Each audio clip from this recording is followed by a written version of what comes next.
ವಿಶೇಷ ಕಾರ್ಯಕ್ರಮಕ್ಕೆ ಸ್ವಾಗತ. ನಾನು ಡಾಕ್ಟರ್ ಬಿ ಡಿ ದಳ್ವಾರ್.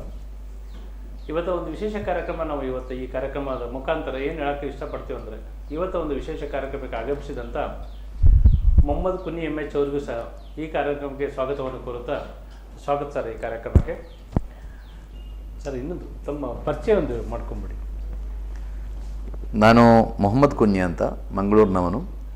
ಶಾಂತಿ ಪ್ರಕಾಶನ ಎಂಬ ಒಂದು ಪ್ರತಿಷ್ಠಿತ ಪ್ರಕಾಶನ ಸಂಸ್ಥೆ ಇದೆ, ಇಸ್ಲಾಮಿ ಪ್ರಕಾಶನ ಸಂಸ್ಥೆ. ಅದರ ವ್ಯವಸ್ಥಾಪಕನಾಗಿ ಕಳೆದ 30 ವರ್ಷಗಳಿಂದ ಕೆಲಸ ಮಾಡ್ತಾ ಇದ್ದೇನೆ. ಜಮಾತೆ ಇಸ್ಲಾಮಿಯ ರಾಜ್ಯ ಕಾರ್ಯದರ್ಶಿಯಾಗಿ ಕೂಡ ನಾನು ಹೊಣೆಗಾರಿಕೆ ನಿರ್ವಹಿಸ್ತಾ ಇದ್ದೇನೆ. ಮತ್ತು ನಮ್ಮ ರಾಜ್ಯದಲ್ಲಿ ಸದ್ಭಾವನಾ ಮಂಚ ಅಂತ ಒಂದಿದೆ, ನಮ್ಮ ಅರವಿಂದ್ ಜತ್ತಿಯವರು ಅದರ ರಾಜ್ಯ ಸಂಚಾಲಕರು. ಅದರ ಕಾರ್ಯದರ್ಶಿಯಾಗಿ ಕೂಡ ನಾನು ಕೆಲಸ ಮಾಡ್ತಾ ಇದ್ದೇನೆ. ರಾಜ್ಯಾದ್ಯಂತ ಧಾರ್ಮಿಕ ಮೌಲ್ಯಗಳ ಮೂಲಕ, ಕುರಾನ್ ಪ್ರವಚನಗಳ ಮೂಲಕ ಜನರನ್ನು ಜೋಡಿಸುವ ಕೆಲಸದಲ್ಲಿ ನಾನು ನನ್ನನ್ನು ತೊಡಗಿಸಿಕೊಂಡಿದ್ದೇನೆ. ಇವತ್ತು ಒಂದು ಈ ಕಾರ್ಯಕ್ರಮ ವಿಶೇಷವಾಗಿ ನಾವು ಏನು ಮಾಡಾಕತ್ತೀವಿ ಅಂತಂದ್ರೆ, ಈ ಒಂದು 2025 ಈ ಒಂದು ಸಮಾಜದಲ್ಲಿ ನಾವು ಯಾಕೆ ನಾವು ಸಂಬಂಧಗಳ ದೂರ ಆಗತ್ತವು, ಏನು ಕಾರಣ, ಈ ಮೊಬೈಲನೋ ಅಥವಾ ನಮ್ಮ ಲೈಫ್ ಸ್ಟೈಲನೋ ಅಥವಾ ಜಗತ್ತು ಚೇಂಜ್ ಆಗತ್ತಿತ್ತು, ಇವೆಲ್ಲ ಯಾಕೆ ನಾವು ಎಲ್ಲ ದೂರ ಸಂಬಂಧಗಳನ್ನು ನಾವು ದೂರ ಹೊಂಟೇವಿ. ಆಮೇಲೆ ನಮ್ಮಲ್ಲಿ ಧರ್ಮ ಮತ್ತು ಸಂಸ್ಕೃತಿ ನಾವು ಏನು ಮಾಡಾಕತ್ತೀವಿ, ನಾವು ಯಾವ ಒಂದು ಕಾರ್ಯಕ್ರಮ ಮಾಡಬೇಕು ಅಥವಾ ಒಂದು ಎಜುಕೇಷನ್ ಬಗ್ಗೆ ಆಯಿತು, ಆಮೇಲೆ ಗುರುಗಳ ಗೌರವ ಕೊಡೋದ್ರ ಬಗ್ಗೆ ಆಯಿತು, ನಮ್ಮ ಧರ್ಮ ನಾವು ಆಚರಣೆ ಮಾಡೋದಾಗಿದ್ದ ಅಥವಾ ಅಧರ್ಮದಿಂದ ಯಾವ ರೀತಿಯಾಗಿ ನಡ್ಕೊಳ್ತೇವಲ್ಲ, ಕಾರಣಗಳೇನು, ಇವೆಲ್ಲ ಸಂಪೂರ್ಣ ಮಾಹಿತಿ ಕೊಡಲಿಕ್ಕೆ ನಮ್ಮ ಇವತ್ತು ಈ ಕಾರ್ಯಕ್ರಮಕ್ಕೆ ಆಗಮಿಸಿದ್ದಾರೆ. ಈ ಕಾರ್ಯಕ್ರಮ ನಾವು ವಿಶೇಷವಾಗಿ ಅವ್ರ ಬಾಯಿಂದ ಯಾಕೆ ಹಿಂಗಾಗತ್ತವೋ, ಈಗ ಸಹೋದರ ಮನೋಭಾವನೆ ಅಂತ ಪ್ರತಿಯೊಂದು ಹಳ್ಳಿಯೊಳಗೆ ಇತ್ತು. ಇವೆಲ್ಲ ಈ ಸಹೋದರ ಮನೋಭಾವನೆಗಳು ಇವೆಲ್ಲ ದೂರ ಆಗತ್ತವೆ. ಈಗೆಲ್ಲ ವೈರಿಗಳು ಟೈಪ್ ನೋಡಾಕತ್ತೇವೆ ನಾವೆಲ್ಲ. ಈ ವೈರಿಗಳ ಮೇಲೆ ಒಂದಕ್ಕೊಂದು ಈಗ ಮನೆಗೆ ಬರ್ತಕ್ಕಂಥ ಅತಿಥಿಗಳ ಸತ್ಕಾರ ಇರ್ಬೋದು, ಆಮೇಲೆ ಹೊರಗಡೆ ಬಂದಂಥವ್ರನ್ನ ಈ ಕಾಕ ಅಂತ ಇರ್ಬೋದು, ಮಾವ ಅಂತ ಇರ್ಬೋದು, ಅಭಿನವ ಸಂಬಂಧ. ಈ ಸಂಬಂಧಗಳು ಸತ್ಯಕ್ಕೆ ಇವತ್ತು ಹಾಳಾಗ ಕಾರಣಗಳೇನು, ಈ ಹಾಳಾಗುವಂಥ ಕಾರಣಗಳ ಬಗ್ಗೆ ಇರ್ಬೋದು, ನೆಕ್ಸ್ಟ್ ಅದ್ರ ಮೇಲೆ ಪರಿಣಾಮ ಬರ್ತಕ್ಕಂಥ ಆರೋಗ್ಯದ ಬಗ್ಗೆ ಇರ್ಬೋದು, ಆರೋಗ್ಯದಿಂದ ಮಾನಸಿಕ ಚಿಂತನೆ ಇರ್ಬೋದು, ಮಾನಸಿಕದಿಂದ ಸಮಾಜಕ್ಕೊಳಗಿರ್ತಕ್ಕಂಥ ಒಂದು ಈ ಹೊಡೆದಾಟ ಆಗಲಿ ಬಡದಾಟ ಆಗಲಿ ಇವೆಲ್ಲ ಆರಂಭ ಆಗ್ತವೆ. ಇವೆಲ್ಲ ಕಾರಣಗಳೇನು ಅಂತೇಳಿ ಇವೆಲ್ಲ ಸಂಪೂರ್ಣ ಮಾಹಿತಿ ಕೊಡಲಿಕ್ಕೆ ಇವತ್ತು ಈ ಕಾರ್ಯಕ್ರಮಕ್ಕೆ ಆಗಮಿಸಿದ್ದಾರೆ. ಅವರ ಕಡೆಯಿಂದ ಸಂಪೂರ್ಣ ಒಂದು ಮಾಹಿತಿ ತಗೊಳ್ಳೋಣ. ಸರ್, ವಿಶೇಷವಾಗಿ ತಮ್ಮ ಈ ಒಂದು ವಿಶೇಷ ಕಾರ್ಯಕ್ರಮ ತಾವೆಲ್ಲ ಬಂದಿರಿ. ಈ ಸೋದರ ಸಮಾನ ಬಗ್ಗೆ ಅಂತ ಹೇಳ್ತೀರಿ, ಆಮೇಲೆ ಈ ಸಮಾಜದ ಬಗ್ಗೆ ನೀವು ಯಾವ ರೀತಿಯಾಗಿ ಪರಿವರ್ತನೆ ಆಗಬೇಕು, ಯಾವ ರೀತಿಯಾಗಿ ಪರಿವರ್ತನೆ ಆಗೋದ್ರಿಂದ ಸಮಾಜ ಶುದ್ಧ ಆಗುತ್ತೆ ಅಂತ ನೀವು ಹೇಳಕ್ಕೆ ಇಷ್ಟಪಡ್ತೀರಿ. ನೋಡಿ, ಸಮಾಜ, ಮನುಷ್ಯ ಒಬ್ಬ ಸಮಾಜ ಜೀವಿ. ಅವ ಇತರರನ್ನು ಅವಲಂಬಿಸಿ ಆಶ್ರಯಿಸಿ ಮಾತ್ರ ಬದುಕಬಲ್ಲ. ಇದು ಇತಿಹಾಸದ ಉದ್ದಕ್ಕೂ ನಡೆದು ಬಂದಂತಹ ಕ್ರಮ. ಅದು ಬೇರೆಯವರನ್ನು ಆಶ್ರಯಿಸದೆ ಅವಲಂಬಿಸದೆ ಮನುಷ್ಯ ಬದುಕಲಿಕ್ಕೆ ಸಾಧ್ಯವೇ ಇಲ್ಲ ಎಂದು ಮಾತ್ರ ಅಲ್ಲ, ಜಗತ್ತಿನಲ್ಲಿ ಇತರರನ್ನು ಹೆಚ್ಚು ಅವಲಂಬಿಸುವ ಏಕೈಕ ಜೀವಿ ಮನುಷ್ಯ. ಹುಟ್ಟಿದ ಮಗು ಅದು ಎದ್ದು ಓಡಾಡಬೇಕಾದರೆ, ಅದರ ಸ್ವಂತ ಕೆಲಸಗಳನ್ನು ಅದೇ ತಾನೇ ಮಾಡಿಕೊಳ್ಬೇಕಾದರೆ ಎಷ್ಟೋ ವರ್ಷಗಳು ಬೇಕಾಗ್ತದೆ.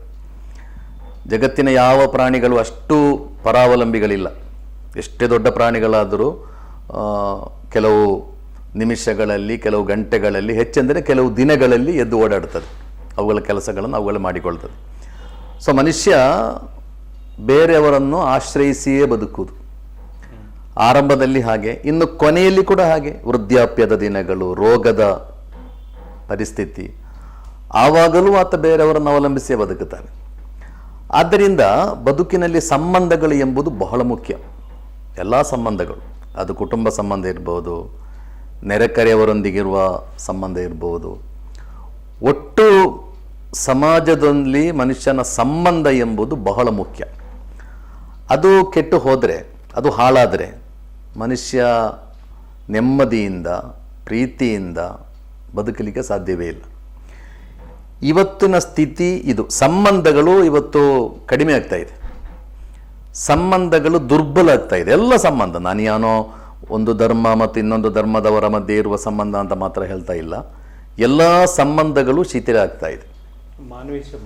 ಹೌದು, ಕುಟುಂಬ ಸಂಬಂಧ, ತಂದೆ ತಾಯಿ ಮತ್ತು ಮಕ್ಕಳ ಮಧ್ಯೆ ಇರುವ ಸಂಬಂಧ, ಪತಿ ಪತ್ನಿಯರ ಸಂಬಂಧ, ಕುಟುಂಬದವರು ಯಾರು ಅಂತಲೇ ಗೊತ್ತಿಲ್ಲ ನಮ್ಮ ಮಕ್ಕಳಿಗೆ. ಚಿಕ್ಕಪ್ಪನ ಮಗ, ದೊಡ್ಡಪ್ಪನ ಮಗ, ಸೊ ನಾವೇನಾಗ್ತಾ ಇದ್ದೇವೆ ಅಂದರೆ ವ್ಯಾಲ್ಯೂಸ್ಗಳಿಲ್ಲದ ಸಮಾಜ ನಮ್ಮದು. ನಾವೆಲ್ಲ ಬಹಳ ವಿಪರೀತ ಸ್ವಾರ್ಥಿಗಳಾಗ್ತಾ ಇದ್ದೀವಿ. ಎಲ್ಲವೂ ಇವತ್ತು ದುಡ್ಡಿನಲ್ಲೇ ಅಳೆಯಲ್ಪಡ್ತಾ ಇದೆ. ಎಲ್ಲರಿಗೂ ಬೇಕಾದದ್ದು ದುಡ್ಡೇ. ನೀವು ಯಾರನ್ನು ನೋಡಿ, ದೇಶ ಪ್ರೇಮ ಮಾತಾಡುವವರನ್ನು ನೋಡಿ, ಧರ್ಮನಿಷ್ಠೆ ಮಾತಾಡುವವರನ್ನು ನೋಡಿ, ಸಮಾಜದ ಬಗ್ಗೆ ಮಾತಾಡುವವರಿರಲಿ, ಎಲ್ಲರ ಉದ್ದೇಶ ಏನೆಂದರೆ ದುಡ್ಡು ಸಂಪಾದಿಸುವುದು, ಹಣ ಸಂಪಾದನೆ. ಸೊ ಈ ಸಂಪಾದನೆಯ ಹುಚ್ಚು ಹಿಡಿದಾಗ ಅದೊಂದು ರೀತಿಯ ಅಮಲು. ಈ ಅಮಲಿನಲ್ಲಿ ಏನಾಗ್ತಾ ಇದೆ, ಸಂಬಂಧಗಳು ಹಾಳಾಗ್ತಾ ಇದೆ, ವ್ಯಾಲ್ಯೂಸ್ಗಳನ್ನು ದಿನದಿಂದ ದಿನಕ್ಕೆ ನಾವು ಕಳ್ಕೊಳ್ತಾ ಇದ್ದೇವೆ. ಇದು ಎಲ್ಲಿಗೆ ಹೋಗಬಹುದು ಎಂಬುದು, ಎಲ್ಲಿಗೆ ತಲುಪಬಹುದು ಎಂಬುದು ಬಹಳ ಆತಂಕಕಾರಿ ವಿಷಯ. ಆದ್ದರಿಂದ ಸಮಾಜವನ್ನು ಮತ್ತೆ ಮತ್ತೆ ಎಚ್ಚರಿಸುವ ಕೆಲಸ ಮಾಡಬೇಕು ನಾವು. ಇದರ ದುಷ್ಪರಿಣಾಮಗಳೇನು, ಇದುಂಟು ಮಾಡಬಹುದಾದ ಅಪಾಯಗಳೇನು, ಮುಂದಿನ ಪೀಳಿಗೆ ಏನಾಗಬಹುದು ಎಂಬುದರ ಬಗ್ಗೆ ಸಮಾಜದಲ್ಲಿ ಜಾಗೃತಿ ಮೂಡಿಸಬೇಕಾದ, ಸಮಾಜಕ್ಕೆ ಎಚ್ಚರಿಕೆಯನ್ನು ಕೊಡಬೇಕಾದ, ಸಮಾಜವನ್ನು ತಿದ್ದಬೇಕಾದ ಜವಾಬ್ದಾರಿ ಎಲ್ಲರಿಗೂ ಇದೆ. ಅದು ನಾಯಕರಿಗಿರ್ಬೋದು, ಮೀಡಿಯಾಗಳಿರ್ಬಹುದು, ಸಾಮಾಜಿಕ ಕಾರ್ಯಕರ್ತರಿರ್ಬೋದು, ಯಾರೇ ಆಗಲಿ ನಿರಂತರವಾಗಿ ಜನರನ್ನು ಎಚ್ಚರಿಸುವ, ನೆನಪಿಸುವ ಕೆಲಸ ಆಗದಿದ್ದರೆ ಬರಲಿರುವ ದಿನಗಳು ಇದಕ್ಕಿಂತ ಖಂಡಿತ ಮಾರಕ ಆಗ್ಬೋದು.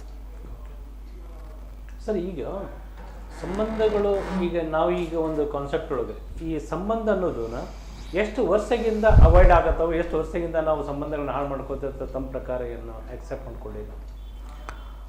ಎಷ್ಟು ವರ್ಷಗಳಿಂದ ಪ್ರಪ್ರಥಮವಾಗಿ ಏನಾಗಿತ್ತು ಅಂದ್ರೆ ಒಂದು ಒಗ್ಗಟ್ಟಾಗಿ ಕೊಡ್ತಿದ್ರು, ಕಾಕ ಚಿಕ್ಕಪ್ಪ ಎಲ್ಲ ಒಂದು ಮನೆಯೊಳಗೆ ಇತ್ತು ಜೀವನ ಮಾಡ್ತಿದ್ರು. ಹೌದಾ? ಆಮೇಲೆ ಒಬ್ರು ಹಿರಿಯ ಮನುಷ್ಯನವ ಮನೆತನೆಲ್ಲ ನೋಡ್ಕೋತಿದ್ದ. ಒಬ್ಬನ ಯಾವಾಗ್ಲೂ ಒಂದು ಲೀಡರ್ಶಿಪ್ ಮೇಲೆ ಎಲ್ಲರೂ ಮಾಡ್ತಿದ್ರು. ಅಣ್ತಮ್ಮಗಳೆಲ್ಲ ಹೊಲಕ್ಕೆಲ್ಲ ಹೋಗ್ತಿದ್ರು, ಬೆಳೆ ಕಾಳೆಲ್ಲ ಒಗ್ಗಟ್ಟಾಗಿ ಮಾಡ್ತಿದ್ರು, ಎಲ್ಲ ತೆನಿ ಗಿನಿ ರಾಶಿ ಎಲ್ಲ ಮಾಡ್ತಿದ್ರು. ತಮ್ಮ ಪ್ರಕಾರ ಅವು ಸಂಬಂಧಗಳ ಕಟ್ಟಾಗಿದ್ದು ಯಾವಾಗಿಂದ? ಸಂಬಂಧಗಳು ಕಟ್ಟಾದದ್ದು ನಾವು ಬುದ್ಧಿಜೀವಿಗಳೇನು ಹೇಳ್ತಾ ಇದ್ದಾರೆ, ಎರಡು ರೀತಿಯಾಗಿ ನಮ್ಮ ಇತಿಹಾಸವನ್ನು ವಿಭಜಿಸಬಹುದು ಅಂತ. ಒಂದು ಪ್ರೀ ಮೊಬೈಲ್ ಯುಗ, ಇನ್ನೊಂದು ಪೋಸ್ಟ್ ಮೊಬೈಲ್ ಯುಗ ಅಂತ. ಬುದ್ಧಿಜೀವಿಗಳೆಲ್ಲ ಹೇಳ್ತಾರೆ, ನನ್ನ ಅಭಿಪ್ರಾಯ ಅಲ್ಲ, ಸಮಾಜವನ್ನು ತಿಳಿದವರು ಹಾಗೆ ಹೇಳ್ತಾರೆ. ಒಂದು ಮೊಬೈಲ್ ಪೂರ್ವ ಕಾಲ, ಇನ್ನೊಂದು ಮೊಬೈಲ್ ನಂತರದ ಕಾಲ ಅಂತ. ಮೊಬೈಲ್ ಪೂರ್ವ ಕಾಲದಲ್ಲಿ ಸಂಬಂಧಗಳು ಬಹಳ ಚೆನ್ನಾಗಿತ್ತು, ಬಿಫೋರ್ ಮೊಬೈಲ್. ಹೌದು. ಯಾವಾಗ ಮೊಬೈಲಿಗೆ ನಾವು ಹೆಚ್ಚು ಹೆಚ್ಚು ಅಡಿಕ್ಟ್ಗಳಾಗ್ತಾ ಇದ್ದೇವೆ, ಇತ್ತೀಚಿನ ದಿನಗಳಲ್ಲಂತೂ ವಿಪರೀತವಾಗಿ ನಾವೆಲ್ಲ ಅಡಿಕ್ಟ್ ಆಗಿಬಿಟ್ಟಿದ್ದೇವೆ ಅದಕ್ಕೆ. ನಾವಂದರೆ ನಾವೆಲ್ಲ, ನಾವು, ನಮ್ಮ ಮಕ್ಕಳು, ನಮ್ಮ ಮಹಿಳೆಯರು. ಸೊ ಮೊಬೈಲಿಗೆ ಅಡಿಕ್ಟ್ ಆದ ಒಂದು ಜನತೆಗೆ ಸಂಬಂಧಗಳ ಬಗ್ಗೆ ಯಾವ ಕಾಳಜಿಯೂ ಇಲ್ಲ, ಹಾಗೆ ಆಲೋಚಿಸಲಿಕ್ಕೆ ಅವರಿಗೆ ಸಾಧ್ಯ ಇಲ್ಲದ ಸ್ಥಿತಿಯಲ್ಲಿ ಇದೆ. ಆದ್ದರಿಂದ ಈ ಸಂಬಂಧವನ್ನು ಹಾಳು ಮಾಡಿದುದರಲ್ಲಿ ನಮ್ಮ ಮೊಬೈಲ್ ಫೋನ್ಗಳಿಗೆ ಬಹಳ ದೊಡ್ಡ ಪಾತ್ರ ಖಂಡಿತವಾಗಿಯೂ ಇದೆ. ಅದರ ಜೊತೆಗೆ ನಮ್ಮ ಸಮಾಜ ಇವತ್ತು ಬಂಡವಾಳಶಾಹಿಗಳು ನಿಯಂತ್ರಿಸುತ್ತಿರುವ ಸಮಾಜ. ಬಂಡವಾಳಶಾಹಿಗಳು ಅವರ ಉದ್ದೇಶವೇ ಲಾಭ ಮಾಡುವುದು. ಸೊ ಈ ಲಾಭ ಮಾಡುವ ಭರದಲ್ಲಿ ಅವರಿಗೆ ಹೇಗೆ ಬೇಕೋ ಹಾಗೆ ಸಮಾಜವನ್ನು ಅವರು ನಡೆಸ್ತಾ ಇದ್ದಾರೆ. ಒಂದು ಜನತೆ ಯಾವುದೇ ರೀತಿಯ ಜಾಗೃತಿ ಇಲ್ಲದ, ಯಾವುದನ್ನೂ ಪ್ರಶ್ನಿಸದ, ಎಲ್ಲವನ್ನು ಮೌನವಾಗಿ ಒಪ್ಪಿಕೊಳ್ಳುವ ಒಂದು ಜನತೆ. ವಿದ್ಯಾವಂತರು ಕೂಡ ಹಾಗೆ ನೋಡಿ, ಅವರು ಯಾವುದನ್ನು ಪ್ರಶ್ನಿಸ್ತಾ ಇಲ್ಲ, ಯಾವುದರ ಬಗ್ಗೆಯೂ ಅವರು ಚಿಂತನೆ ನಡೆಸ್ತಾ ಇಲ್ಲ. ಓದು ಕಡಿಮೆ. ಅಧ್ಯಯನ, ಓದು ಎಂಬುದು ಒಬ್ಬ ಮನುಷ್ಯನನ್ನು ಬೆಳೆಸುವ, ಒಬ್ಬ ಮನುಷ್ಯನಲ್ಲಿ ವಿಚಾರಗಳನ್ನು ಬೆಳೆಸುವ, ಒಬ್ಬ ಮನುಷ್ಯನನ್ನು ಒಬ್ಬ ಪರಿಪೂರ್ಣ ಮನುಷ್ಯನನ್ನಾಗಿ ಮಾರ್ಪಡಿಸಲಿಕ್ಕೆ ಓದು ಬಹಳ ಪ್ರಮುಖವಾದ ಅಂಶ. ಯಾರು ಓದ್ತಾ ಇಲ್ಲ ಈಗ. ಈ ಎಲ್ಲ ಕಾರಣಗಳಿಂದ ಏನಾಗ್ತಾ ಇದೆ, ಜಗತ್ತನ್ನು ಕೆಲವು ವ್ಯಕ್ತಿಗಳು ಕಂಟ್ರೋಲ್ ಮಾಡ್ತಾ ಇದ್ದಾರೆ. ಕೆಲವು ಕಾರ್ಪೊರೇಟ್ ಶಕ್ತಿಗಳು ಜಗತ್ತನ್ನು ಕಂಟ್ರೋಲ್ ಮಾಡ್ತಾ ಇದ್ದಾರೆ. ಇಡೀ ಜಗತ್ತಿನ ಒಟ್ಟು ಸಿಸ್ಟಮ್ ಅನ್ನು ಅವರು ಮಾಡ್ತಾ ಇದ್ದಾರೆ, ಮುನ್ನಡೆಸ್ತಾ ಇದ್ದಾರೆ. ಸೊ ಅದರ ಒಂದು ಭಾಗ ಮೊಬೈಲ್ ಕೂಡ. ಬೇರೆ ಬೇರೆ ವಿಧಾನಗಳಿವೆ ಅವರದ್ದು. ಅದರಲ್ಲಿ ಒಂದು ದೊಡ್ಡ ಪ್ರಮುಖ ಭಾಗ ಖಂಡಿತವಾಗಿಯೂ ನಮ್ಮ ಕೈಯಲ್ಲಿರುವ ಮೊಬೈಲ್ ಫೋನ್ಗಳು ಮತ್ತು ಫ್ರೀ ಇಂಟರ್ನೆಟ್, ಫ್ರೀ ಎಲ್ಲವೂ ಫ್ರೀಯಾಗಿ ನಿಮಗೆ ಸಿಗ್ತದೆ. ಸೊ ಸಂಬಂಧಗಳು ಹಾಳಾಗಲಿಕ್ಕೆ ಒಂದು ದೊಡ್ಡ ಕಾರಣ ಖಂಡಿತವಾಗಿಯೂ ನಮ್ಮ ಕೈಯಲ್ಲಿರುವ ಮೊಬೈಲ್ಗಳಂತ ಹೇಳ್ಬೋದು. ನಮ್ಮ ಸ್ಥಿತಿ ಏನೆಂದರೆ, ಸಣ್ಣ ಎಕ್ಸಾಂಪಲ್ ಹೇಳುವುದಾದರೆ, ವೈಫ್ ಇಲ್ಲದಿದ್ದರೂ ಪರವಾಗಿಲ್ಲ, ವೈಫೈ ಇಲ್ಲದೆ ಬದುಕಲಿಕ್ಕೆ ಸಾಧ್ಯ ಇಲ್ಲ ಎಂಬ ಸ್ಥಿತಿಯಲ್ಲಿ ಇದ್ದೇವೆ ನಾವು. ವೈಫೈ ಇಲ್ಲದೆ 1 ತಿಂಗಳ 6 ತಿಂಗಳ ಬದುಕಬಹುದು, ಹೇಗಾದ್ರೂ ಸುಧಾರಿಸಬಹುದು. ಇನ್ನು ಆಕ್ಟಿವ್ ಆಗಿರ್ತಾರೆ. ಸೊ ವೈಫೈ ಇಲ್ಲದೆ ನಿಮಗೆ 1 ನಿಮಿಷ ಬದುಕಲಿಕ್ಕೆ ಸಾಧ್ಯ ಇಲ್ಲ. ಹೌದು. ಈ ಸ್ಥಿತಿ ಖಂಡಿತವಾಗಿಯೂ ಇದೆ ಸಮಾಜದಲ್ಲಿ. ಸರ್, ಈಗ ಸಮಾಜ ಅಂತ ಹೊಂಟಾಗ ಈ ಸಮಾಜ ಕ್ರಿಯೇಟ್ ಮಾಡಿದವರು ನಾವು, ಹಾಳು ಮಾಡಕತ್ತವರು ನಾವು. ಇವತ್ತು ಒಂದು ಸರ್ಕಾರ ಅಂತ ಇರ್ಬೋದು, ಗಣ್ಯ ವ್ಯಕ್ತಿಗಳು ಅಂತ ಇರ್ಬೋದು. ಈ ಹ್ಯೂಮನ್ ರೈಟ್ಸ್ ಅಂತ ಐತೆ, ಮಾನವ ಹಕ್ಕು ಅಂತ ಇದೆ. ಈ ಮಾನವ ಹಕ್ಕು ಒಂದು ಇದ್ರೊಳಗೆ ಇವೆಲ್ಲ ಈ ಕಾರ್ಯಕ್ರಮನ ಯಾವ ರೀತಿಯಾಗಿ ತರಬೇಕು, ಯಾವ ರೀತಿಯಾಗಿ ಮನುಷ್ಯನ ಮೇಲೆ ಏನೇನು ಪರಿಣಾಮ ಆಗತ್ತವು, ಇವೆಲ್ಲ ಸಂಬಂಧಗಳನ್ನ ದೂರ ಕಾರಣ ಇವರಂತ ಗೊತ್ತಿದ್ದು ಸದ್ಯಕ್ಕೆ ಅವಕ್ಕೆ ಯಾಕೆ ನಾವು ಅವರು ಬ್ರೇಕ್ ಮಾಡಬಾರ್ದು? ಅದಕ್ಕೆ ಬ್ರೇಕ್ ಮಾಡೋಕ್ಕೆ ಸಾಧ್ಯ ಆಗುತ್ತೋ ಅಥವಾ ಸಾಧ್ಯ ಆಗೋದಿಲ್ಲ, ಅಥವಾ ಯಾವ ರೀತಿಯಾಗಿ ಜನರ ಪರಿವರ್ತನೆ ಆಗಬೇಕು? ಸಮಾಜದ ದೊಡ್ಡ ಶಾಪ ಏನೆಂದರೆ ಈ ಸಮಾಜದಲ್ಲಿ ಮಾದರಿಗಳು ಇವತ್ತು ಕಡಿಮೆ ಆಗ್ತಾ ಇದ್ದಾರೆ. ಒಬ್ಬ ಒಳ್ಳೆಯ ತಂದೆ, ಒಳ್ಳೆಯ ಅಮ್ಮ, ಒಳ್ಳೆಯ ಧಾರ್ಮಿಕ ಗುರು, ಒಳ್ಳೆಯ ರಾಜಕೀಯ ನೇತಾರ ಅಂತಹವರು ಯಾರು ಇಲ್ಲ ಇವತ್ತು ಸಮಾಜದಲ್ಲಿ. ಬಹಳ ರೇರ್ ಅಂತ ಹೇಳ್ಬೋದು. ನಾವು ಯುವಕರನ್ನೆಲ್ಲ ದೂರ್ತಾ ಇರ್ತೇವೆ, ಯುವಕರು ಹಾಗೆ, ಯುವಕರು ಹೀಗೆ ದಾರಿ ತಪ್ತಾ ಇದ್ದಾರೆ, ಹಾಗೆ ಹೀಗೆ ಅಲ್ಲ. ನನ್ನ ಅಭಿಪ್ರಾಯ ಏನೆಂದರೆ ನಮ್ಮ ಯುವಕರನ್ನು ಹಾಳು ಮಾಡ್ತಾ ಇರೋದು ನಾವು. ಅವರು ಯಾರನ್ನು ನೋಡಿ ಕಲಿಬೇಕು? ಒಬ್ಬ ಒಳ್ಳೆಯ ವ್ಯಕ್ತಿ ಅಂತ ಅವರಿಗೆ ಮಾಡೆಲ್ ಬೇಕಲ್ಲ. ತಂದೆ ತಾಯಿ ಮಾಡೋರು, ಒಬ್ಬ ತಂದೆ, ಒಬ್ಬ ಅಧ್ಯಾಪಕ, ಒಬ್ಬ ಒಳ್ಳೆಯ ಜನಪ್ರತಿನಿಧಿ, ರಾಜಕಾರಣಿ, ಯಾರಾದ್ರೂ ಅವರ ಎದುರಿನಲ್ಲಿ ಇರಬೇಕಲ್ಲ. ಎಲ್ಲರೂ ಸ್ವಾರ್ಥಿಗಳಾದರೆ ಅವರ ತಂದೆಯಲ್ಲೂ ಅವರಿಗೆ ಒಳ್ಳೆಯ ಮಾದರಿಗಳು ಕಾಣ್ತಾ ಇಲ್ಲ, ಅಮ್ಮನಲ್ಲೂ ಅವರಿಗೆ ಒಳ್ಳೆಯ ಒಬ್ಬ ಮಾಡೆಲ್ ಅಂತ ಅವರಿಗೆ ಕಾಣ್ತಾ ಇಲ್ಲ. ರಾಜಕಾರಣಿಗಳಲ್ಲಂತೂ ಮಾಡೆಲ್ ಇಲ್ಲವೇ ಇಲ್ಲ, ಅವರಿಗೆ ಕೆಟ್ಟ ಮಾಡೆಲ್ಗಳೇ ಇರ್ತಾ ಇರೋದು. ಇನ್ನು ಧಾರ್ಮಿಕ ಗುರುಗಳಲ್ಲಿ ಕೂಡ ಅವರು ಕೆಟ್ಟದ್ದನ್ನು ನೋಡ್ತಾ ಇದ್ದಾರೆ. ಧರ್ಮದ ಪ್ರಕಾರ ಹೋಗ್ತಾರೆ ಅವರು, ಧರ್ಮ ಬಿಟ್ಟು ಹೋಗ್ತಾ ಇದ್ದಾರೆ. ಧರ್ಮದ ಪ್ರಕಾರ ಹೋದರೆ ಸಮಸ್ಯೆಗಳಿರಲಿಲ್ಲ. ಸೊ ಮಾದರಿಗಳಿಲ್ಲದ ಒಂದು ಸಮಾಜದಲ್ಲಿ ಸಮಾಜ ಹಾಳಾಗುವುದು ಅದು ನೈಸರ್ಗಿಕ, ಅದು ಸಹಜ. ಅದು ಅದರಿಂದ ಸಮಾಜವನ್ನು ತಿದ್ದಲಿಕ್ಕೆ, ಸಮಾಜವನ್ನು ಸುಧಾರಿಸಲಿಕ್ಕೆ ಎಲ್ಲರಿಗೂ ಜವಾಬ್ದಾರಿ ಇದೆ. ಆಡಳಿತ ಅಂತ ಹೇಳುವಾಗ ಆಡಳಿತ ಖಂಡಿತ ಬಹಳ ಪವರ್ಫುಲ್. ಆಡಳಿತ ಏನು ಮಾಡ್ಬೋದು? ಅವರಿಗೆ ಸಿಸ್ಟಮನ್ನು ಅವರು ನಡೆಸ್ತಾ ಇದ್ದಾರೆ, ಆಡಳಿತಗಾರರು ನಡೆಸ್ತಾ ಇದ್ದಾರೆ. ಸೊ ಆಡಳಿತಗಾರರು ಅವರ ಇಷ್ಟಕ್ಕೆ ತಕ್ಕಂತೆ, ಅವರ ಲಾಭಕ್ಕೆ, ಅವರ ಕುರ್ಚಿ ಉಳಿಸಲಿಕ್ಕೆ ಏನೆಲ್ಲ ಬೇಕು ಅದೆಲ್ಲ ಒಂದು ಮಾಡ್ತಾ ಇರ್ತಾರೆ. ಸಮಸ್ಯೆ ಇರುವುದು ಅದನ್ನು ಪ್ರಶ್ನಿಸುವ ಮನೋಭಾವ ನಮ್ಮಲ್ಲಿ ಕಡಿಮೆ ಆಗ್ತಾ ಇದೆ ಅಂತ. ನಾವಿವತ್ತು ಕೆಲವರ ಭಕ್ತರಾಗ್ತಾ ಇದ್ದೇವೆ. ಯಾರೋ ಒಬ್ಬ ರಾಜಕೀಯ ವ್ಯಕ್ತಿ ಇರ್ತಾನೆ, ಅವರ ಭಕ್ತರು ನಾವು. ಅಂದರೆ ಅವರು ಏನು ಹೇಳಿದ್ರು ನಾವು ಅದನ್ನು ಕಣ್ಣು ಮುಚ್ಚಿ ಒಪ್ಪಿಕೊಳ್ತೇವೆ. ಅದು ಸಮಾಜದ ಮೇಲೆ ಬೀರುವ ಪರಿಣಾಮಗಳೇನು, ಅದರಿಂದ ದೇಶಕ್ಕೆ ಉಂಟಾಗುವ ಅನಾಹುತಗಳೇನು, ಒಂದು ಪೀಳಿಗೆ ಅದರಿಂದ ಏನಾಗಬಹುದು ಎಂಬುದರ ಬಗ್ಗೆ ಯಾವ ಕಾಳಜಿಯೂ ಇಲ್ಲ, ಚಿಂತೆಯೂ ಇಲ್ಲ. ಮತ್ತು ಅಂತಹ ಜಾಗೃತಿಯನ್ನು ಯಾರು ಮೂಡಿಸಬೇಕಿತ್ತೋ ಅವರು ಮೂಡಿಸ್ತಾ ಇಲ್ಲ. ಉದಾಹರಣೆಗೆ ಮೀಡಿಯಾಗಳು ಕೂಡ ಲಾಭ ನಷ್ಟದ ದೃಷ್ಟಿಯಲ್ಲಿ ಅವರ ವಿಷಯಗಳನ್ನು ಕೈಗೆತ್ತಿಕೊಳ್ತಾ ಇರುವುದು. ಅವರು ಬಂಡವಾಳಶಾಹಿಗಳ ಕೈಗೊಂಬೆಗಳು. ಅದರಾಚೆ ಸಮಾಜವನ್ನು ಎಚ್ಚರಿಸುವ, ಜಾಗೃತಿಗೊಳಿಸುವ ಬಹಳ ದೊಡ್ಡ ಕೆಲಸ ಮಾಡುತ್ತಾ ಇದ್ದದ್ದು ಎಲ್ಲ ಕಾಲದಲ್ಲೂ ಮಾಧ್ಯಮಗಳು. ಸ್ವತಂತ್ರ ಹೋರಾಟದಲ್ಲಿ ಕೂಡ ಅವತ್ತಿನ ಮಾಧ್ಯಮಗಳು, ಇವತ್ತಿನಾಗೆ ಸೋಷಿಯಲ್ ಮೀಡಿಯಾಗಳು, ಚಾನೆಲ್ಗಳಿಲ್ಲದೆ ಅವತ್ತು ಯಾವುದು ಮಾಧ್ಯಮಗಳಿತ್ತೋ ಆ ಮಾಧ್ಯಮಗಳ ಬಹಳ ದೊಡ್ಡ ಪಾತ್ರ ಇತ್ತು ಜನರನ್ನು ಎಚ್ಚರಿಸುವಲ್ಲಿ, ಜನರಲ್ಲಿ ಆ ಸ್ವಾತಂತ್ರ್ಯದ ಕಿಚ್ಚನ್ನು ಹುಟ್ಟು ಹಾಕುವಲ್ಲಿ. ಟೈಮಿಂಗ್ ಸೆಟ್ ಮಾಡಿದ್ರು, ಈ ಟೈಮ್ ಅಷ್ಟೇ ನಮ್ಮ ನ್ಯೂಸ್, ಈ ಟೈಮ್ಗೆ ಈ ಕಾರ್ಯಕ್ರಮ ಅಂತ. ಎಸ್, ಈಗ 24x7 ಹೌದು, 24 ತಾಸು ಎಲ್ಲ ಕಾರ್ಯಕ್ರಮ. ಮತ್ತು ಕಾರ್ಯಕ್ರಮ ಇದ್ರ ಸತ್ಯಕ್ಕೆ ಎಲ್ಲ ಸಂಬಂಧಗಳನ್ನ ಹಾಳು ಮಾಡುವಂತ ಕಾರ್ಯಕ್ರಮಗಳು ಜಾಸ್ತಿ ಈಗ. ಹೌದೌದು, ಇವೆಲ್ಲ ಮತ್ತೆ ಪರಿಣಾಮ ನಿಮ್ಮ ಸಮಾಜದೊಳಗೆ ಬೀಳ್ತದೆ. ಖಂಡಿತ ಬೀಳ್ತಾ ಇದೆ. ಖಂಡಿತ ಬ್ರೇಕ್ ಹಾಕ್ಬೇಕು. ಯಾವಾಗ ಬ್ರೇಕ್ ಹಾಕಬೇಕಾದ್ರೆ ನಾನು ಹೇಳ್ತಾ ಇರೋದು ಜನಜಾಗೃತಿ ಮಾತ್ರ ಇದಕ್ಕಿರುವ ಪರಿಹಾರ. ಜನಜಾಗೃತಿ, ಜನರು ಪ್ರಶ್ನಿಸಬೇಕು. ಈಗ ಜಗತ್ತಿನಲ್ಲಿ ನೋಡಿ, ಬೇರೆ ಬೇರೆ ದೇಶಗಳಲ್ಲಿ ಜೆನ್ ಜಿ ಏನು ಮಾಡ್ತಾ ಇದೆ, ಅನ್ಯಾಯವನ್ನು ಸಹಿಸಿ ಅವರು ಪ್ರತಿರೋಧದ ಕಡೆಗೆ ಹೋಗ್ತಾ ಇದ್ದಾರೆ. ಅಂದರೆ ಜನಜಾಗೃತಿ ಉಂಟಾದರೆ ಎಲ್ಲವನ್ನು ತಡೀಲಿಕ್ಕೆ ಖಂಡಿತ ಸಾಧ್ಯ ಇದೆ. ಆದ್ದರಿಂದ ಅಂದರೆ ನೀವೆಲ್ಲ ಏನೋ ಇದು ಕ್ರಾಂತಿ ಮಾಡಬೇಕು ಅಂತ ನಾನು ಹೇಳ್ತಾ ಇರುವುದಲ್ಲ. ಏನು ನಡೀತಾ ಇದೆ ಸಮಾಜದಲ್ಲಿ ಅದನ್ನು ಪ್ರಶ್ನಿಸಬೇಕು. ಹೇಟ್ ಸ್ಪೀಚ್ ಮಾಡ್ತಾ ಇದ್ದಾನೆ ಒಬ್ಬ, ಅವನ ಬಂಡವಾಳವೇ ಹೇಟ್ ಸ್ಪೀಚ್ ಮಾಡುವುದು, ಅವ ನಾಯಕ ಆಗುವುದೇ ಹೇಟ್ ಸ್ಪೀಚಿನ ಮೂಲಕ. ಹೇಟ್ ಸ್ಪೀಚ್ ಕಡಿಮೆಯಾಗುವುದು ಹೇಗೆ? ಹೇಟ್ ಸ್ಪೀಚ್ ಮಾಡುವಾಗ ಚಪ್ಪಾಳೆ ಹೊಡೆಯುವವರ ಸಂಖ್ಯೆ ಕಡಿಮೆ ಆಗಬೇಕು. ಅಥವಾ ಹೇಟ್ ಸ್ಪೀಚ್ ಮಾಡುವವರನ್ನು ಪ್ರಶ್ನಿಸಬೇಕು. ನೀವು ಇದೆಲ್ಲ ಬಿಟ್ಟು ನೀವು ಈ ರೋಡಿನ ಕೆಲಸ ಎಷ್ಟು ಮಾಡಿದ್ದೀರಿ, ಶಿಕ್ಷಣ ಸಂಸ್ಥೆ ಎಷ್ಟು ಮಾಡಿದ್ದೀರಿ, ನಿಮ್ಮ ಕ್ಷೇತ್ರದಲ್ಲಿ ರೋಡಿನ ಸ್ಥಿತಿ ಏನಿದೆ, ಸರ್ಕಾರದ ಯೋಜನೆಗಳನ್ನು ಎಷ್ಟು ನೀವು ಜಾರಿ ಮಾಡಿದ್ದೀರಿ ಎಂಬುದನ್ನು ಜನರು ಪ್ರಶ್ನಿಸಲಿಕ್ಕೆ ಆರಂಭ ಮಾಡಿದರೆ ಹೇಟ್ ಸ್ಪೀಚ್ ಕಡಿಮೆ ಆಗ್ತದೆ. ಸೊ ಎಲ್ಲವನ್ನೂ ನೋಡಿ, ಜನಜಾಗೃತಿ ಎಂಬುದು ಬಹಳ ದೊಡ್ಡ ಒಂದು ವೆಪನ್, ಅದು ಬಹಳ ದೊಡ್ಡ ಆಯುಧ, ಅದು ಅತ್ಯಂತ ಪ್ರಬಲವಾದ ಆಯುಧ. ಅದರಿಂದ ಜನರು ಭಕ್ತರಾಗುವುದು, ಜನರು ಮೂರ್ಖರಾಗುವುದು, ಜನರು ಸೋಮಾರಿಗಳಾಗುವುದು, ಇದು ಎಲ್ಲ ಕೆಡುಕುಗಳಿಗೆ ಬಹಳ ದೊಡ್ಡ ಕಾರಣ ಆಗ್ತಾ ಇದೆ. ಮತ್ತು ಜನರನ್ನು ಸೋಮಾರಿಗಳನ್ನಾಗಿ, ಭಕ್ತರನ್ನಾಗಿ, ಅಂಧಭಕ್ತರನ್ನಾಗಿ ಮಾಡುವ ಕೆಲಸಗಳನ್ನು ನಮ್ಮ ನಾಯಕರುಗಳು ಮಾಡ್ತಾ ಇದ್ದಾರೆ, ಮೀಡಿಯಾಗಳು ಮಾಡ್ತಾ ಇದ್ದಾರೆ, ಸೋಷಿಯಲ್ ಮೀಡಿಯಾಗಳಂತೂ ದಿನಂಪ್ರತಿ ಅದನ್ನು ಮಾಡ್ತಾ ಇದೆ. ಇದರಿಂದ ಹೊರಗೆ ಬರುವ ಮಾನಸಿಕತೆ ನಮ್ಮ ಜನರಲ್ಲಿ ಬೆಳೆಸಬೇಕು, ಮುಖ್ಯವಾಗಿ ಯುವಕರಲ್ಲಿ, ವಿದ್ಯಾರ್ಥಿಗಳಲ್ಲಿ ಒಂದು ಪ್ರಶ್ನಿಸುವ ಮನೋಭಾವ ಬೆಳೆದು ಬರಬೇಕು. ಯಾಕೆ ಹೀಗೆ? ಅದಿಲ್ಲದಿದ್ದರೆ ಸಮಾಜ ಇನ್ನಷ್ಟು ಪತನದ ಕಡೆಗೆ ಸಾಗುವ ಅಪಾಯ ಖಂಡಿತ ಇದೆ, ಮತ್ತು ದೇಶದ ಭದ್ರತೆಗೆ, ಅಖಂಡತೆಗೆ ಕೂಡ ಅದು ಮಾರಕ ಆಗ್ತದೆ. ಸಹೋದರ ಸಂಬಂಧ ಹೋಗಲಿಲ್ಲ ಅಂದ್ರೆ. ಹೌದು ಸರ್, ಈಗ ತಮ್ಮ ಪ್ರಕಾರ ಈಗ ಜಾಸ್ತಿ ಎಲ್ಲ ಗೊತ್ತು, ಮೊಬೈಲು ಜಾಸ್ತಿ ಯೂಸ್ ಮಾಡೋದ್ರಿಂದ ಆರೋಗ್ಯಕ್ಕೆ ಹಾನಿಕರ.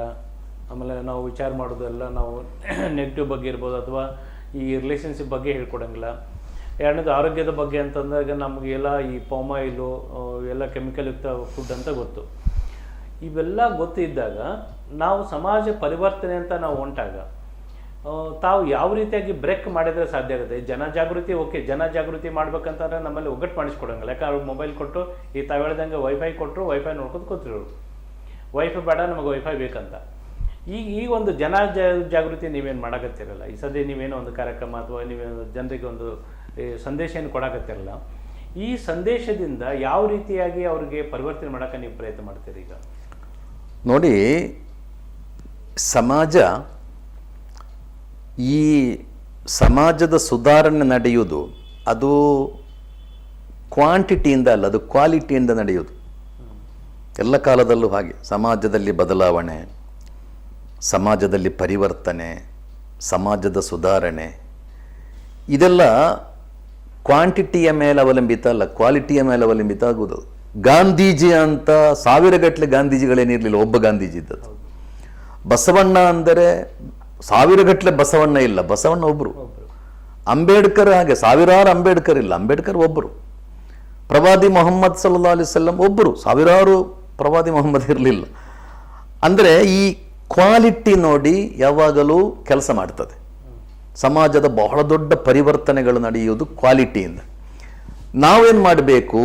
ಕ್ವಾಲಿಟಿ ಇರುವ ಜನರನ್ನು ತಯಾರು ಮಾಡಬೇಕು.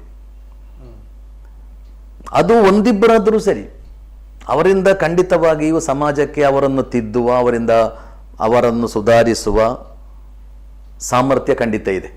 ಆದ್ದರಿಂದ ನಮ್ಮ ಎಲ್ಲ ಕಾರ್ಯಕ್ರಮಗಳು ಈಗೇನಿದೆ, ಒಳ್ಳೆಯ ವಿಷಯಗಳ ಬಗ್ಗೆ ಚರ್ಚೆ ನಡೆಯುವಾಗ ಖಂಡಿತ ಅಲ್ಲಿ ಜನ ಸೇರುವುದಿಲ್ಲ, ನಮಗೆಲ್ಲ ಗೊತ್ತಿದೆ. ಎಲ್ಲಿ ಹೇಟ್ ಸ್ಪೀಚ್ ಆಗ್ತದೆ ಅದನ್ನು ಕೇಳಲಿಕ್ಕೆ ಜನ ಇರ್ತಾರೆ, ಅದನ್ನು ಹೈಲೈಟ್ ಮಾಡಲಿಕ್ಕೆ ಮಾಧ್ಯಮಗಳು ಇವೆ. ಒಳ್ಳೆಯ ವಿಷಯಗಳನ್ನು ಹೇಳಿದರೆ ಕೇಳಲಿಕ್ಕೆ ಜನರು ಇಲ್ಲ, ಅದನ್ನು ಹೈಲೈಟ್ ಮಾಡಲಿಕ್ಕೆ ಮಾಧ್ಯಮಗಳು ಇಲ್ಲ. ಆದರೆ ನಿರಾಶರಾಗಬಾರ್ದಲ್ಲ. ಕೆಟ್ಟದ್ದೇ ಸಮಾಜದಲ್ಲಿ ನಡೀತಾ ಇದೆ, ಕೆಟ್ಟದ್ದೇ ವಿಜೃಂಭಿಸ್ತಾ ಇದೆ, ಒಳಿತು ಎಲ್ಲೂ ಕಾಣ್ತಾ ಇಲ್ಲ ಅಂದರೆ ಅದು ಸಮಾಜದ ಸ್ಥಿತಿ ಬಹಳ ಗಂಭೀರ ಆಗ್ಬೋದು. ಆದ್ದರಿಂದ ಸಮಾಜಕ್ಕೆ ಒಳ್ಳೆಯದನ್ನು ಹೇಳ್ತಲೇ ಇರಬೇಕು, ಒಳ್ಳೆಯ ವಿಷಯಗಳನ್ನು ಸಮಾಜಕ್ಕೆ ನೆನಪಿಸ್ತಲೇ ಇರಬೇಕು. ಇವತ್ತಲ್ಲ ನಾಳೆ ಅದರ ಪರಿಣಾಮ ಖಂಡಿತ ಉಂಟಾಗ್ತದೆ. ಯಾಕೆಂದರೆ ನೋಡಿ, ಈ ಸತ್ಯ, ಪ್ರೀತಿ, ಸಹೋದರತೆ ಇದೆಲ್ಲ ಒರಿಜಿನಲ್. ಲವ್ ಈಸ್ ನೇಚರ್ ಅಂತ ಹೇಳಲಾಗ್ತದೆ. ಮನುಷ್ಯ ಯಾವಾಗಲೂ ಪ್ರೀತಿಯಿಂದ ಬದುಕುವುದು ಅದು ಮನುಷ್ಯನ ಒರಿಜಿನಾಲಿಟಿ. ಅದು ದ್ವೇಷ, ಹಗೆತನ ಇದೆಲ್ಲ ಕ್ರಿಯೇಟ್ ಮಾಡಲಾದದ್ದು. ಆದ್ದರಿಂದ ಯಾವುದನ್ನು ನೀವು ಕ್ರಿಯೇಟ್ ಮಾಡಿದ್ದೀರಿ ಅದು ಅಳಿದು ಹೋಗಲೇಬೇಕು. ಯಾವುದು ಕತ್ತಲೆಂಬುದು ಒರಿಜಿನಲ್ ಅಲ್ಲ, ಬೆಳಕೆ ಒರಿಜಿನಲ್. ನೀವೆಲ್ಲಿ ಕತ್ತಲಿದೆ ಅಲ್ಲಿಗೆ ಬೆಳಕನ್ನು ಕೊಂಡು ಹೋಗ್ಬೋದು, ಬೆಳಕು ಇರುವ ಅಲ್ಲಿಗೆ ಕತ್ತಲು ಕೊಂಡು ಹೋಗ್ಲಿಕ್ಕೆ ಆಗುದಿಲ್ಲಲ್ಲ ನಿಮ್ಮಿಂದ. ಸೊ ಬೆಳಕು ಎಂಬುದು ಒರಿಜಿನಲ್. ಅದು ಕತ್ತಲಿದೆ ಇವತ್ತು ಸಮಾಜದಲ್ಲಿ, ಖಂಡಿತ ಇದೆ. ಕತ್ತಲು ಪರ್ಮನೆಂಟ್ ಅಲ್ಲ, ಕತ್ತಲನ್ನು ಖಂಡಿತ ಅಳಿಸಿ ಹಾಕಲಿಕ್ಕೆ ಸಾಧ್ಯ ಇದೆ. ಆದರೆ ಒಳ್ಳೆಯವರು ಅದಕ್ಕೆ ಧಾರಾಳ ಕೆಲಸ ಮಾಡಬೇಕು.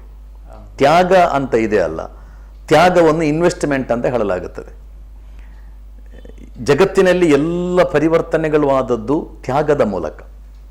ಎಲ್ಲ ವಿಜಯಗಳು, ನೀವು ಜಗತ್ತಿನ ಇಡೀ ಇತಿಹಾಸವನ್ನು ನೋಡಿದರೆ ಎಲ್ಲ ಸ್ವಾತಂತ್ರ್ಯ ಹೋರಾಟಗಳು, ಅಧರ್ಮದ ಅಕ್ರಮದ ವಿರುದ್ಧ ನಡೆದ ಚಳವಳಿಗಳಿರ್ಬೋದು, ಅನ್ಯಾಯದ ವಿರುದ್ಧ ನಡೆದ ಹೋರಾಟಗಳಿರ್ಬೋದು, ಅಲ್ಲೆಲ್ಲ ನಿಮಗೆ ಎದ್ದು ಕಾಣುವುದೇನೆಂದರೆ ತ್ಯಾಗ, ಸ್ಯಾಕ್ರಿಫೈಸ್ ಅಂತ ನಾವು ಹೇಳ್ತೇವೆ.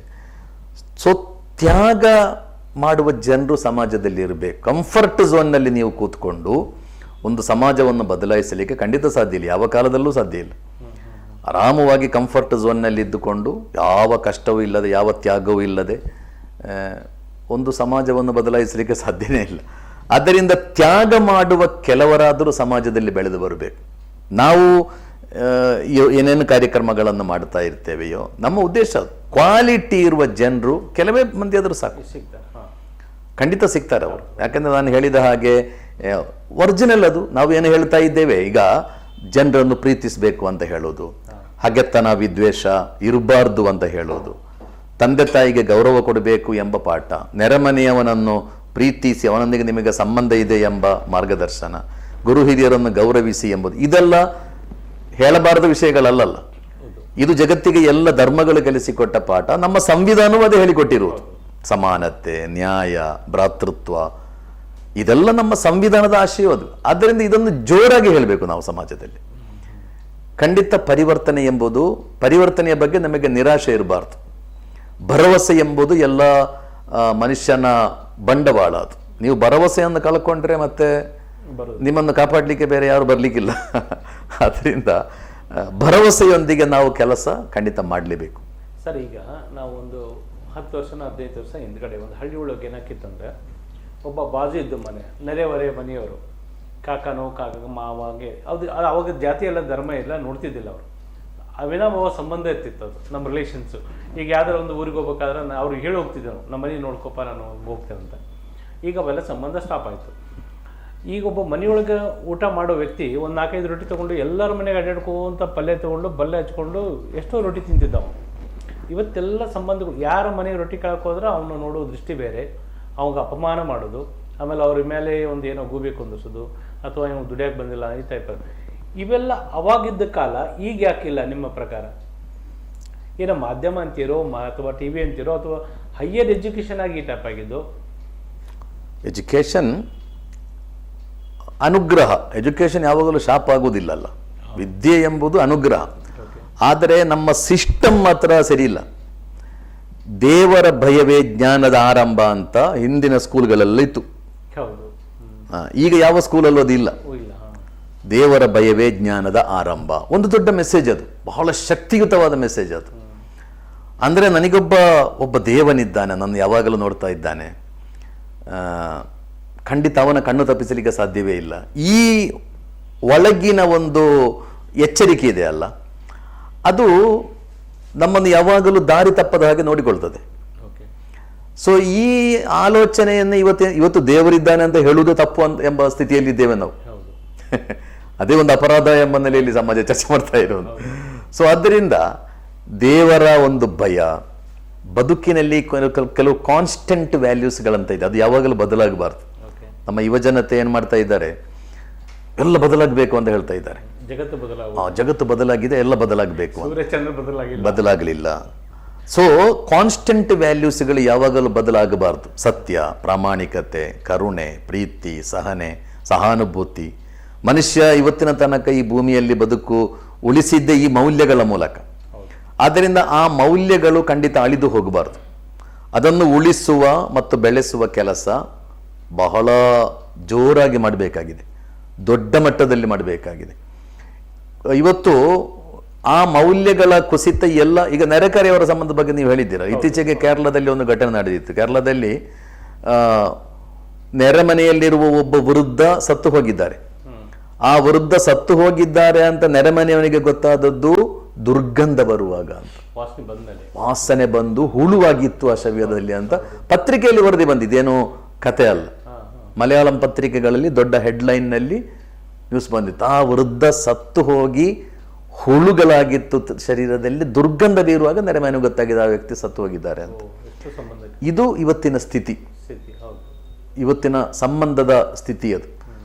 ಇದಕ್ಕೆಲ್ಲ ನಾವು ಬೇರೆ ಬೇರೆ ಕಾರಣಗಳಿವೆ. ನಾನು ಹೇಳಿದ ಹಾಗೆ ಇದಕ್ಕೆ ನಮ್ಮ ಬಂಡವಾಳಶಾಹಿ ಮಾನಸಿಕ ಸ್ಥಿತಿ ಕಾರಣ. ಅದು ನಮ್ಮನ್ನು ಸ್ವಾರ್ಥಿಗಳನ್ನಾಗಿ ಮಾಡ್ತಾ ಇದೆ. ಇಡೀ ಸಮಾಜವೇ ಒಂದು ರೀತಿಯಲ್ಲಿ ಯಾರ ಬಗ್ಗೆಯೂ ಆಲೋಚಿಸದ, ಯಾವ ಸಾಮಾಜಿಕ ಕಳಕಳಿಯೂ ಇಲ್ಲದ, ಎಲ್ಲ ಮೌಲ್ಯಗಳನ್ನು ತಿರಸ್ಕರಿಸುವ ಒಂದು ಸಾಮಾಜಿಕ ಸಿಸ್ಟಮ್ ಅನ್ನು ಬೆಳೆಸ್ತಾ ಇದ್ದಾರೆ ಜಗತ್ತಿನಲ್ಲಿ. ಅದರ ಹಿಂದೆ ದೊಡ್ಡ ದೊಡ್ಡ ಕ್ಯಾಪಿಟಾಲಿಸ್ಟ್ಗಳಿದ್ದಾರೆ, ಅದರ ಹಿಂದೆ ಆಡಳಿತಗಾರರಿದ್ದಾರೆ, ಮತ್ತು ಅದಕ್ಕೆ ಬೆಂಬಲವಾಗಿ ಮಾಧ್ಯಮಗಳು ಇದೆ. ಎಲ್ಲ ಮಾಧ್ಯಮಗಳಂದ್ರೆ TV ಚಾನೆಲ್ ಮಾತ್ರ, ಎಲ್ಲ ಮಾಧ್ಯಮಗಳನ್ನು ಸಮಾಜವನ್ನು ಹಾಳು ಮಾಡಲಿಕ್ಕೆ, ವಿಭಜಿಸಲಿಕ್ಕೆ, ಜನರ ಮಧ್ಯೆ ಅಂತರ ಹೆಚ್ಚಿಸಲಿಕ್ಕೆ ಉಪಯೋಗಿಸ್ತಾ ಇದ್ದಾರೆ. ಸೊ ಇದರ ಬಗ್ಗೆ ನಮಗೆ ಅರಿವು ಮೂಡಬೇಕು. ಹೀಗೆ ಆಗ್ತಾ ಇದೆ ಎಂಬ ಅರಿವಾದರೂ ಇರಬೇಕು. ನೋಡಿ, ವ್ಯಾಲೆಂಟೈನ್ ಡೇ ಅಂತ ಒಂದು ಮಾಡ್ತಾರೆ ಫೆಬ್ರವರಿ 16ಕ್ಕೆ, ಪ್ರೇಮಿಗಳ ದಿನ ಅಂತ. ನಾವು ಕೂಡ ಶಾಲಾ ಕಾಲೇಜು ಕಲಿತು ಬಂದವರಲ್ಲೂ. ನಮ್ಮ ಕಾಲದಲ್ಲಿ ವ್ಯಾಲೆಂಟೈನ್ ಡೇ ಅಂತ ನಮಗೇನು ಗೊತ್ತಿರಲಿಲ್ಲ. ಆಗಲೂ ಪ್ರೇಮ ಪ್ರೀತಿ ಎಲ್ಲ ಇತ್ತು, ಮನುಷ್ಯ ಸಹಜ. ವ್ಯಾಲೆಂಟೈನ್ ಡೇ ಅಂತ ಮಾಡಿ ಏನು ಮಾಡ್ತಾ ಇದ್ದಾನೆ, ಒಬ್ಬ ಕಂಪನಿಯವ ಎಷ್ಟೋ ಧಾರಾಳ ಗ್ರೀಟಿಂಗ್ಸ್ ಕಾರ್ಡ್ ಪ್ರಿಂಟ್ ಮಾಡಿ ಬಿಸ್ನೆಸ್ ಮಾಡ್ತಾ ಇದ್ದಾನೆ. ಸೊ ಆ ಬಿಸ್ನೆಸ್ಸಿಗಾಗಿ ಈ ದಿನವನ್ನು ಉಪಯೋಗಿಸ್ತಾರೆ. ಪಾಪ ಇವರಿಗೆ ಗೊತ್ತಿರಬೇಕಲ್ಲ ಈಗ ಆಗ್ತಾ ಇದೆ ಅಂತ. ಕೇಕ್ ಕಟ್ ಮಾಡುವುದು ಯಾರೋ ದುಡ್ಡು ಮಾಡ್ತಾ ಇದ್ದಾರೆ. ಸೊ ಕಾರ್ಪೊರೇಟ್ ಶಕ್ತಿಗಳಂದ್ರೆ ಹಾಗೆ, ಅವರು ವಿಪರೀತ ಸ್ವಾರ್ಥಿಗಳು. ಮತ್ತು ಯಾವ ಮೌಲ್ಯಗಳಿಗೂ ಯಾವ ಪರಿಗಣನೆ, ದುಡ್ಡು ಮಾಡುವುದು ಬಿಟ್ಟರೆ. ಕೊರೋನಾದ ಸಂದರ್ಭದಲ್ಲಿ ಏನಾಯಿತು? ಕೊರೋನಾದ ಸಂದರ್ಭದಲ್ಲಿ ಕೂಡ ಜಗತ್ತಿನಲ್ಲಿ ಕೆಲವು ವ್ಯಕ್ತಿಗಳು ವಿಪರೀತ ದುಡ್ಡು ಮಾಡಿದ್ರು. ಅವರ ಸಂಪತ್ತು ಅವರ ಸಂಪತ್ತು 25-30% ಹೆಚ್ಚಾಗಿತ್ತು ಅಂತ ಕಾರ್ಪೊರೇಟ್ ಶಕ್ತಿಗಳದ್ದು. ಅಂದ್ರೆ ಈ ಜಗತ್ತಿನ ಸಿಸ್ಟಮ್ ಹಾಗೆ ಇರುವುದು. ಇದರ ಬಗ್ಗೆ ನಾವು ಹೇಳ್ತಾ ಇದನ್ನೆಲ್ಲ ಅಳಿಸಿ ಹಾಕಲಿಕ್ಕೆ, ದುರ್ಬಲಗೊಳಿಸಲಿಕ್ಕೆ ಅಷ್ಟು ಸುಲಭ ಇಲ್ಲ, ಎಲ್ಲರಿಗೂ ಗೊತ್ತಿರುವಂಥದ್ದೇ ಅದು. ಆದರೆ ಹೀಗೆ ಆಗುತ್ತಾ ಇದೆ ಎಂಬ ಎಚ್ಚರಿಕೆ ನಮ್ಮ ಜನರಲ್ಲಿ ಖಂಡಿತ ಇರಬೇಕು. ನಮ್ಮನ್ನು ಯಾರು ಒಡೆಯುತ್ತಾ ಇದ್ದಾರೆ, ಅಟ್ಲೀಸ್ಟ್ ಅಷ್ಟದು ನಿಮಗೆ ಗೊತ್ತಿರಲಿ. ಇವತ್ತು ವಿಭಜನೆ ವಿಪರೀತ ಹೆಚ್ಚಾಗ್ತಾ ಇದೆ. ಹಿಂದೂಗಳ ಬೇರೆ, ಮುಸ್ಲಿಮರ ಬೇರೆ. ಅವರ ಅಲ್ಲಿಗೆ ನೀವು ಹೋಗಬಾರ್ದು, ಇವರಲ್ಲಿಗೆ ನೀವು ಹೋಗಬಾರ್ದು, ಅವರಿದ್ದಲ್ಲಿ ನೀವಿರಬಾರ್ದು, ನೀವಿಲ್ಲದಲ್ಲಿ ಅವರಿರಬಾರ್ದು. ಇದರ ಹಿಂದೆ ಏನಿದೆ ಎಂಬುದು ಒಂದು ಅರ್ಥ ಆದರೆ ಸಾಕು ನಮಗೆ. ಇದರ ಹಿಂದೆ ಇರುವುದು ರಾಜಕೀಯ ದುರುದ್ದೇಶಗಳು, ಅಲ್ಲದೆ ಯಾವ ಧರ್ಮದ ಪಾಠಗಳು ಅಲ್ಲಲ್ಲ ಇದು. ಇದರ ಹಿಂದೆ ಕುರ್ಚಿಯನ್ನು ಬಲಪಡಿಸುವ ಅಥವಾ ಕಳಕೊಂಡಿರುವ ಕುರ್ಚಿಯನ್ನು ಮತ್ತೆ ಪಡೆಯುವ ಈ ಉದ್ದೇಶದ ವಿನಃ ಬೇರೆ ಯಾವುದೂ ಇಲ್ಲಲ್ಲ. ಇದರಲ್ಲಿ ಬೇರೆ ಯಾವುದೂ ಇಲ್ಲ. ಅಟ್ಲೀಸ್ಟ್ ಅದನ್ನು ಕಡಿಮೆ ಪಕ್ಷ ಅದು ನಮ್ಮ ಜನರಿಗೆ ಅರ್ಥ ಆದರೆ ಎಷ್ಟೋ ಸಮಸ್ಯೆಗಳಿಂದ ಮುಕ್ತರ. ನಾವೆಲ್ಲ ಹೇಗೆ ಮೊದಲು ಬಹಳ ಬಾಂಧವ್ಯದಿಂದ ಪ್ರೀತಿಯಿಂದ ಬದುಕಿದ್ದೇವೆ, ಹಾಗೆ ಬದುಕಲಿಕ್ಕೆ ಖಂಡಿತ ಸಾಧ್ಯ ಇದೆ. ಸೊ ಈ ಜಾಗೃತಿ ಮೂಡಿಸುವ ಕೆಲಸ ನಾವು ಬಹಳ ದೊಡ್ಡ ಮಟ್ಟದಲ್ಲಿ ಮಾಡಬೇಕು. ಅದಕ್ಕೆ ನಾನು ಹೇಳ್ತಾ ಇರುವುದು, ಮೀಡಿಯಾಗಳ ಬೆಂಬಲ ಬಹಳ ಹೆಚ್ಚಿರಬೇಕು. ಸಂಬಂಧಗಳನ್ನು ಜಾಸ್ತಿ ಕಾಂಟ್ಯಾಕ್ಟ್ ಮಾಡೋರು ಮೀಡಿಯಾದವರು ಪದೇ ಸಂಬಂಧಗಳ ಬಗ್ಗೆ ತೋರಿಸಿದ್ರೆ ಆಟೋಮೆಟಿಕ್ಲಿ ಇವ್ರ ಸಂಬಂಧಗಳು ಜಾಸ್ತಿ. ಹೌದು, ಖಂಡಿತ ಹೌದು.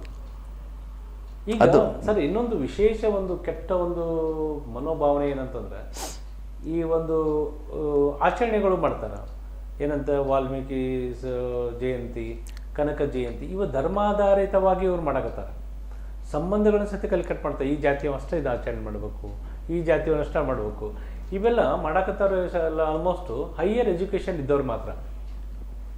ಹೈ ಲೆವೆಲ್ ಏನು ಓದ್ತಾರಲ್ಲ ಇವರ ಡಿವೈಡ್ ಸಿಸ್ಟಮ್ ಮಾಡ್ತಾರಂತ ನಮ್ಗೆ ಅನ್ಕೊಂಡು. ತಮ್ಮ ಪ್ರಕಾರ ಇಂಥ ಒಂದು ಕಾರ್ಯಕ್ರಮ ಮಾಡ್ತಾರಲ್ಲ, ಅದಕ್ಕೂ ಸತ್ಯಕ್ಕೆ ಏನಾರ ಒಂದು ಇಫೆಕ್ಟ್ ಸಮಾಜಕ್ಕೆ ಏನಾರ ಆಗುತ್ತಾ, ಅಥವಾ ಅವ್ರ ಉದ್ದೇಶ ಏನು, ಮಾಡಿದ ಉದ್ದೇಶ ಏನು, ಇವ್ರು ಮಾಡ್ತಕ್ಕಂಥ ಉದ್ದೇಶ ಏನು? ನನ್ನ ಅಭಿಪ್ರಾಯದಲ್ಲಿ ಜಯಂತಿಗಳು ಕೆಟ್ಟದ್ದು ಅಂತ ನನಗೆ ಹಾಗೆ ಅನಿಸುವುದಿಲ್ಲ. ಯಾಕೆಂದರೆ ದೊಡ್ಡ ದೊಡ್ಡ ಮಹಾಪುರುಷರ ಜಯಂತಿಗಳನ್ನು ಆಚರಿಸ್ತಾ ಇರೋದು, ಮಹಾಪುರುಷರನ್ನು ನೆನಪಿಸುವುದು ಯಾಕೆಂದರೆ ಅವರು ಕಲಿಸಿಕೊಟ್ಟ ವ್ಯಾಲ್ಯೂ. ಒಬ್ಬ ವ್ಯಕ್ತಿ ಮಹಾಪುರುಷ ಆದದ್ದು ಯಾವ ಕಾರಣಕ್ಕೆಂದರೆ ಅವರು ತೋರಿಸಿಕೊಟ್ಟ ವ್ಯಾಲ್ಯೂಸ್ಗಳಿಗಾಗಿ ಅಲ್ವ.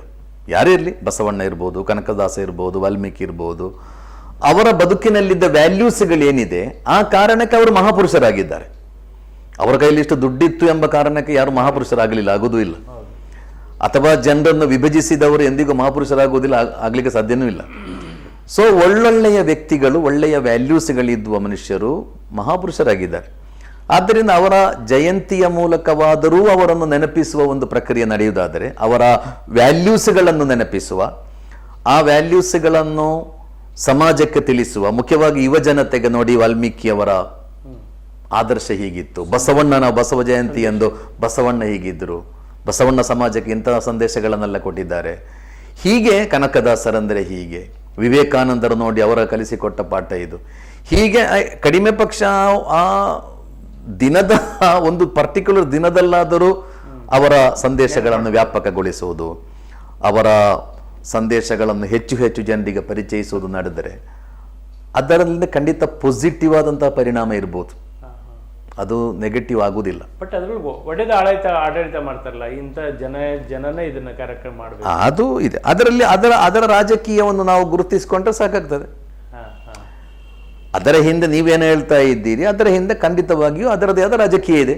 ಜಾತಿ ರಾಜಕೀಯ ಎಂಬುದು ನಮ್ಮ ದೇಶದಲ್ಲಿ ಒಂದು ಕಾಮನ್ ಅಜೆಂಡಾ ಎಲ್ಲರದ್ದು ಕೂಡ.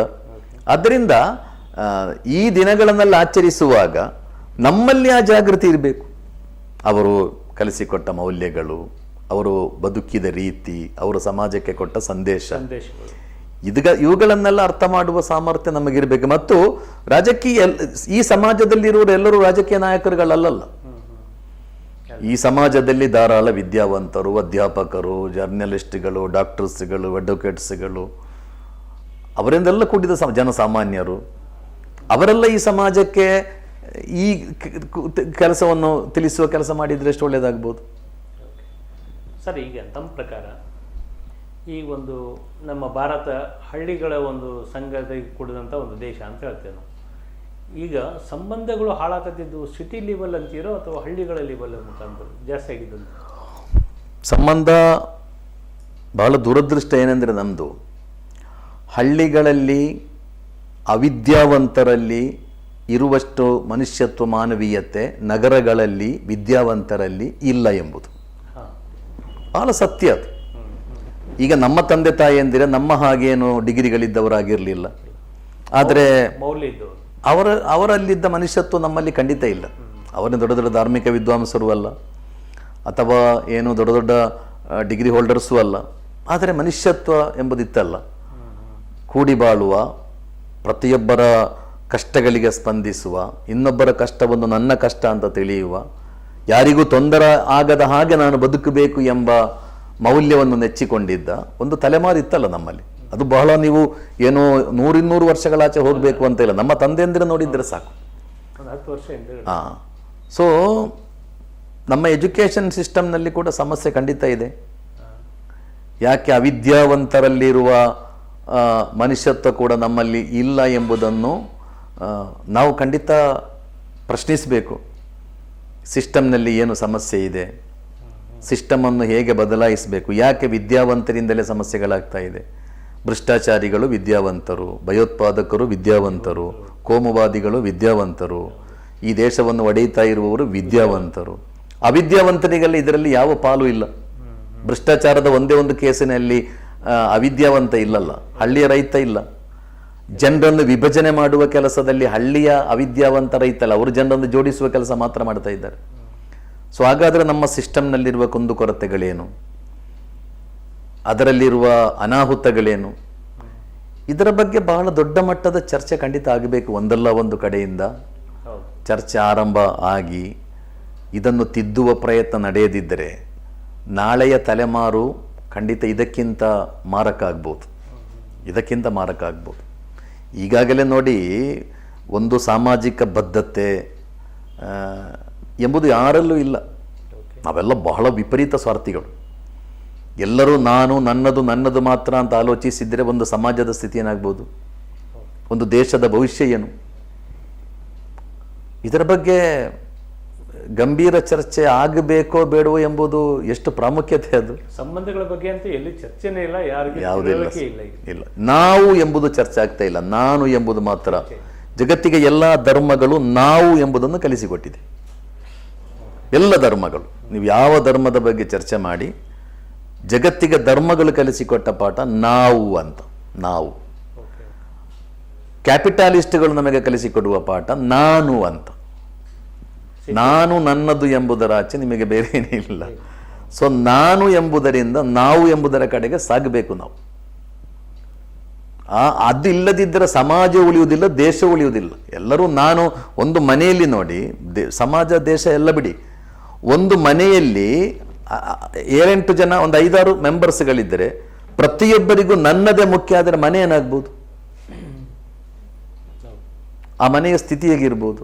ಪ್ರತಿಯೊಬ್ಬರಿಗೂ ಅವನದೇ ಅವನ ಆಸಕ್ತಿಗಳು, ಅವನ ಅಜೆಂಡಾಗಳು ಮಾತ್ರ ಮಹತ್ವದ್ದಾದರೆ ಆ ಮನೆಯ ಸ್ಥಿತಿ ಏನಾಗ್ಬೋದು? ಒಬ್ಬ ಮಾತ್ರ ಲೀಡರ್ ಆಗಿ ಸಾಧ್ಯ, ಮಾನವೀಯತೆ ಇದ್ದವ. ಹೌದು. ಸೊ ಇದು ಸಮಾಜದಲ್ಲಿ ಆಗ್ತಾ ಇದೆ. ಅದನ್ನು ಈ ಸಂಬಂಧಗಳನ್ನ ಬೆರೆಸಬೇಕು ಅಂತ ಏನಾರ ಸಾಧ್ಯ ಆಗ್ಬೋದಾ ಅಂತ ತನ್ನ ಪ್ರಕಾರ? ಆಗ್ಬೋದು ಸರ್. ನಾನು ಹೇಳಿದ ಹಾಗೆ ಸಂಬಂಧ ಎಂಬುದು ಅದು ಒರಿಜಿನಲ್. ಮನುಷ್ಯನಿಗೆ ಅವ ಏನೇ ಆಗಲಿ, ಅವ ರಾಜಕಾರಣಿ ಆಗಿರಲಿ, ಡಾಕ್ಟರ್ ಆಗಿರಲಿ, ಎಂಜಿನಿಯರ್ ಆಗಿರಲಿ, ಧಾರ್ಮಿಕ ವಿದ್ವಾಂಸ ಆಗಿರಲಿ, ಏನಾಗಿರಲಿ, ಮನುಷ್ಯ ಕೊನೆಗೆ ಮನುಷ್ಯ ಅಂತ ಒಂದಿದೆ ಅಲ್ಲ, ಅವ ಎಂಡಿಗೆ ಮನುಷ್ಯ. ಸೊ ಮನುಷ್ಯನ ಕೆಲವು ನೈಸರ್ಗಿಕವಾದ ಗುಣಗಳು ಪ್ರತಿಯೊಬ್ಬರಲ್ಲಿ ಇದ್ದೇ ಇರ್ತದೆ. ಅದು ಬೇರೆ ಬೇರೆ ಪ್ರಭಾವಗಳಿಂದ ಬೇರೆ ಬೇರೆ ಕಾರಣಗಳಿಂದ ಅದು ಹಾಳಾಗ್ತಾ ಇರ್ಬೋದು. ಆದರೆ ಮನುಷ್ಯನ ಮೂಲಭೂತ ಗುಣ ಇದೆಯಲ್ಲ, ಅದು ಅಳಿದು ಹೋಗುವುದಿಲ್ಲ. ಆದ್ದರಿಂದ ಇವತ್ತಲ್ಲ ನಾಳೆ ಸಮಾಜವನ್ನು ಖಂಡಿತ ಸರಿದಾರಿಗೆ ತರಬಹುದು. ಆ ಭರವಸೆಯೊಂದಿಗೆ ನಾವು ಖಂಡಿತ ಕೆಲಸ ಮಾಡಬೇಕಾಗಿದೆ.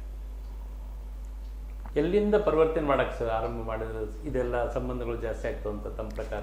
ಆರಂಭ ಆಗಬೇಕಾದದ್ದು ನಮ್ಮ ಮನೆಗಳಿಂದ. ಯಾಕೆಂದರೆ ಫ್ಯಾಮಿಲಿ ಎಂಬುದು ಒಂದು ಸಮಾಜದ ಸಣ್ಣ ಯೂನಿಟ್ ಮತ್ತು ಬೇಸಿಕ್ ಯೂನಿಟ್. ಅದು ಒಂದು ಸಮಾಜ ನಿರ್ಮಾಣ ಆಗೋದು ಫ್ಯಾಮಿಲಿಗಳಿಂದ. ಒಳ್ಳೆಯ ಫ್ಯಾಮಿಲಿಗಳಿದ್ದರೆ ಒಳ್ಳೆಯ ಸಮಾಜ ಆಗ್ತದೆ, ಒಳ್ಳೆಯ ಸಮಾಜ ಇದ್ದರೆ ಒಳ್ಳೆಯ ದೇಶ ಆಗ್ತದೆ. ಅದರಿಂದ ನೋಡಿ, ಪ್ರತಿಯೊಬ್ಬರು ಕೂಡ ಅವರವರ ಮನೆ ಚೆನ್ನಾಗಿರ್ಬೇಕು ಅಂತ ಒಂದು ಪ್ಲಾನಿಂಗ್ ಮಾಡಿದ್ರೆ ಸಾಕು. ದೊಡ್ಡ ಸಾಹಸ ಮಾಡಬೇಕು ಅಂತ ಇಲ್ಲ ನಾವೆಲ್ಲ, ಏನೋ ದೊಡ್ಡ ವಿಪರೀತ ಕ್ರಾಂತಿ ಮಾಡಬೇಕು ಅಂತ ಏನಿಲ್ಲ. ನಾವೆಲ್ಲ ಇಷ್ಟು ತೀರ್ಮಾನ ಮಾಡಿದ, ನನ್ನ ಮನೆ ಒಳ್ಳೆಯ ಮನೆ ಆಗಬೇಕು, ಬಹಳ ಒಳ್ಳೆಯ ಸಂಬಂಧ ಇರಬೇಕು. ನನ್ನ ವೃದ್ಧರಾದ ತಂದೆ ತಾಯಿ, ಅವರ ಜೊತೆ ನನಗಿರುವ ಸಂಬಂಧ, ಅವರು ನನಗೆ ಮನೆಯಲ್ಲಿ ಫ್ಯಾಮಿಲಿಯಲ್ಲಿ ಯಾರಿಗೂ ಭಾರ ಆಗಬಾರ್ದು. ಇವತ್ತು ಪ್ರತಿಯೊಬ್ಬರಿಗೂ ಭಾರ ಆಗ್ತಾ ಇದ್ದಾರೆ. ನನ್ನ ವೃದ್ಧ ತಂದೆ ನನಗೆ ಭಾರ ಆಗೋದು, ಹೆಂಡತಿಗೆ ಗಂಡ ರೋಗಿಯಾದರೆ ಹೆಂಡತಿಗೆ ಗಂಡ ಭಾರ ಆಗೋದು, ಹೆಂಡತಿ ರೋಗಿಯಾದರೆ ಗಂಡನಿಗೆ ಅವಳು ಭಾರ ಅನಿಸೋದು. ಸೊ ಇದು ಬಹಳ ಅಪಾಯ. ಫ್ಯಾಮಿಲಿಯಲ್ಲಿ ಯಾರಿಗೂ ಭಾರ ಆಗಬಾರ್ದು. ಕಡಿಮೆ ನೋಡಿ, ನಮ್ಮ ಫ್ಯಾಮಿಲಿ ಚೆನ್ನಾಗಿದ್ದರೆ ಸಾಕು, ಸಮಾಜ ಆಟೋಮೆಟಿಕಲಿ ಚೇಂಜ್ ಆಗ್ತದೆ ಸರ್. ನಾನು ಹೇಳಿದಾಗ ಏನು ದೊಡ್ಡ ಭಯಂಕರ ಕ್ರಾಂತಿ ಮಾಡಬೇಕಾದ ಅಗತ್ಯ. ನಮ್ಮ ಧರ್ಮಗಳು ಕಲಿಸಿಕೊಟ್ಟ ವ್ಯಾಲ್ಯೂಸ್ಗಳಿದೆಯಲ್ಲ, ನಮ್ಮ ಧಾರ್ಮಿಕ ಗ್ರಂಥಗಳು ನಮಗೆ ಕಲಿಸಿಕೊಟ್ಟ ವ್ಯಾಲ್ಯೂಸ್ಗಳಿವೆ, ಅದನ್ನು ನಮ್ಮ ಮನೆಯಲ್ಲಿ ಇಂಪ್ಲಿಮೆಂಟ್ ಮಾಡೋಣ. ನಾವು ಮಕ್ಕಳಿಗೆ ನೀವು ಯಾರನ್ನು ದ್ವೇಷಿಸಬೇಡಿ ಅಂತ ಒಂದೊಂದು ಮನೆಯಲ್ಲಿ ಪಾಠ ಹೇಳಿಕೊಟ್ರೆ ಸಾಕಲ್ಲ. ನೀವು ಸತ್ಯ ಮಾತ್ರ ಹೇಳಬೇಕು, ಮೋಸ ಮಾಡಬಾರ್ದು, ಅದು ನಿಮ್ಮನ್ನು ಹಾಳು ಮಾಡುತ್ತದೆ.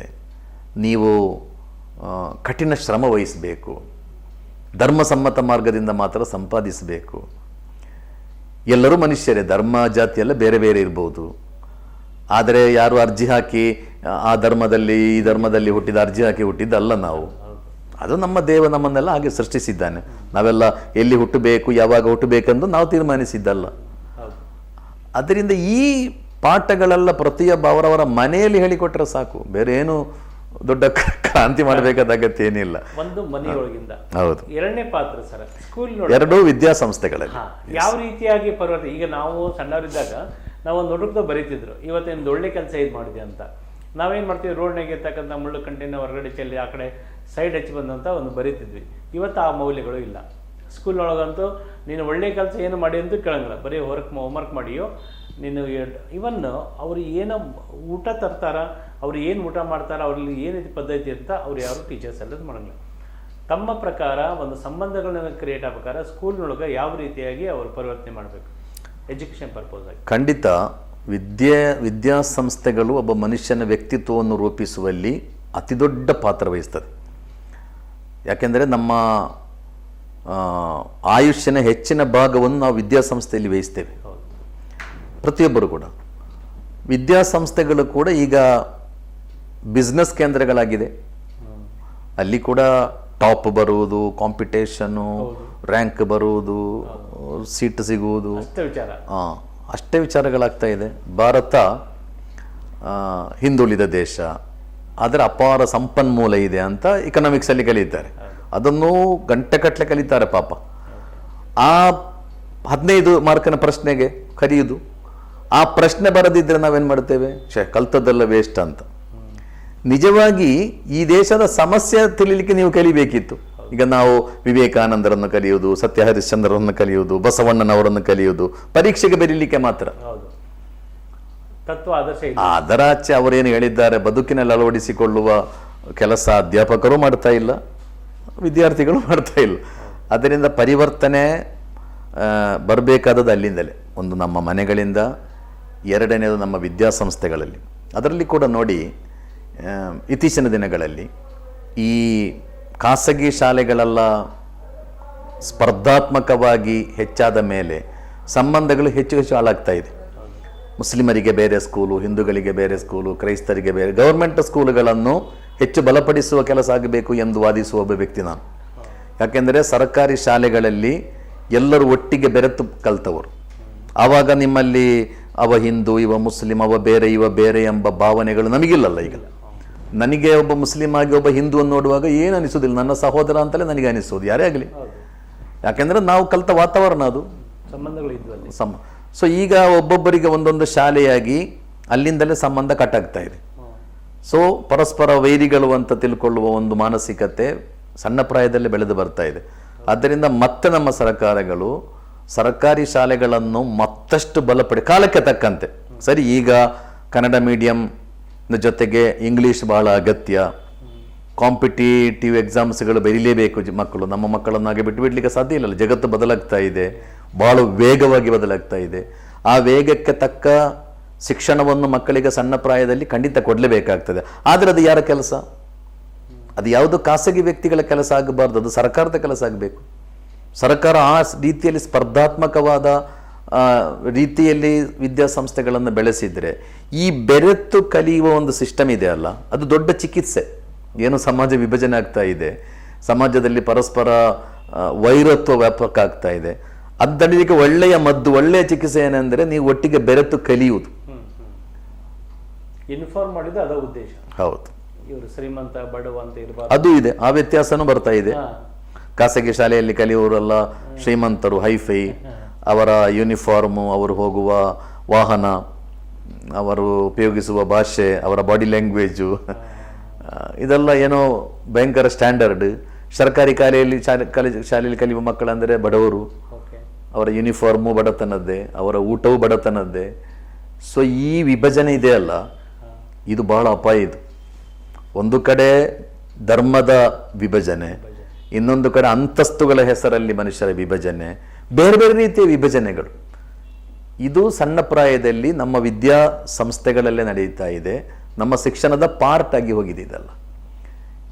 ಆದ್ದರಿಂದ ಇದರ ಬಗ್ಗೆ ಹೆಚ್ಚಿನ ಜಾಗೃತಿ ಜನರಲ್ಲಿ ಉಂಟಾಗಬೇಕು ಮತ್ತು ಸರ್ಕಾರಗಳಿಗೆ ಬಹಳ ಜವಾಬ್ದಾರಿ ಖಂಡಿತ ಇದೆ ಈ ವಿಷಯಗಳೆಲ್ಲ. ಸರ್, ತಮ್ಮ ಪ್ರಕಾರ ಈ ಸಂಬಂಧಗಳ ಮೌಲ್ಯತೆ, ಸಂಬಂಧಗಳನ್ನು ಬಾಜು ಮನೆಯವರು ಯಾವ ರೀತಿಯಾಗಿ ಇಟ್ಕೋಬೇಕಂತ ವಿಚಾರ ಮಾಡಿದ್ರೆ, ಈ ಧರ್ಮಪೀಠ ಅಂತ ಇರ್ತಾರಲ್ಲ, ಅವರು ಯಾವ ರೀತಿಯಾಗಿ ಅವರು ಅದನ್ನು ಸಜೆಷನ್ ಕೊಡಬೇಕಾಗತ್ತೆ ಸಾರ್ವಜನಿಕರಿಗೆ? ಈಗ ಅವರು ಒಂದು ಧರ್ಮ ಆಧಾರಿತವಾಗಿ ಹೋಗ್ತಾರೆ ಅವರು, ಬಟ್ ಸಂಬಂಧಗಳ ಬಗ್ಗೆ ಮಾತಾಡಂಗಿಲ್ಲ ಅವರು. ನಿಮ್ಮ ಆಜು ಯಾರು ಇರ್ತಾರಪ್ಪ ಏನಂತ ಕೇಳಂಗಿಲ್ಲ ಅವರು.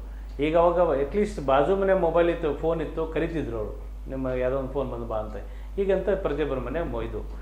ಇವರು ಈ ಒಂದು ಧಾರ್ಮಿಕವಾಗಿ ಅಥವಾ ಈ ಒಂದು ಈಗೇನು ಸ್ವಾಮೀಜಿಗಳು ಅಂತಿರ್ತಾರಲ್ಲ, ಯಾವ ರೀತಿಯಾಗಿ ಸಂಬಂಧಗಳನ್ನು ಕ್ರಿಯೇಟ್ ಮಾಡಬೇಕಾದ್ರೆ ಯಾವ ಅವ್ರ ಪಾತ್ರ ಮಾಡಿದರೆ ಇದೆಲ್ಲ ಸಾಧ್ಯ ಆಗುತ್ತಾ ಅಂತ?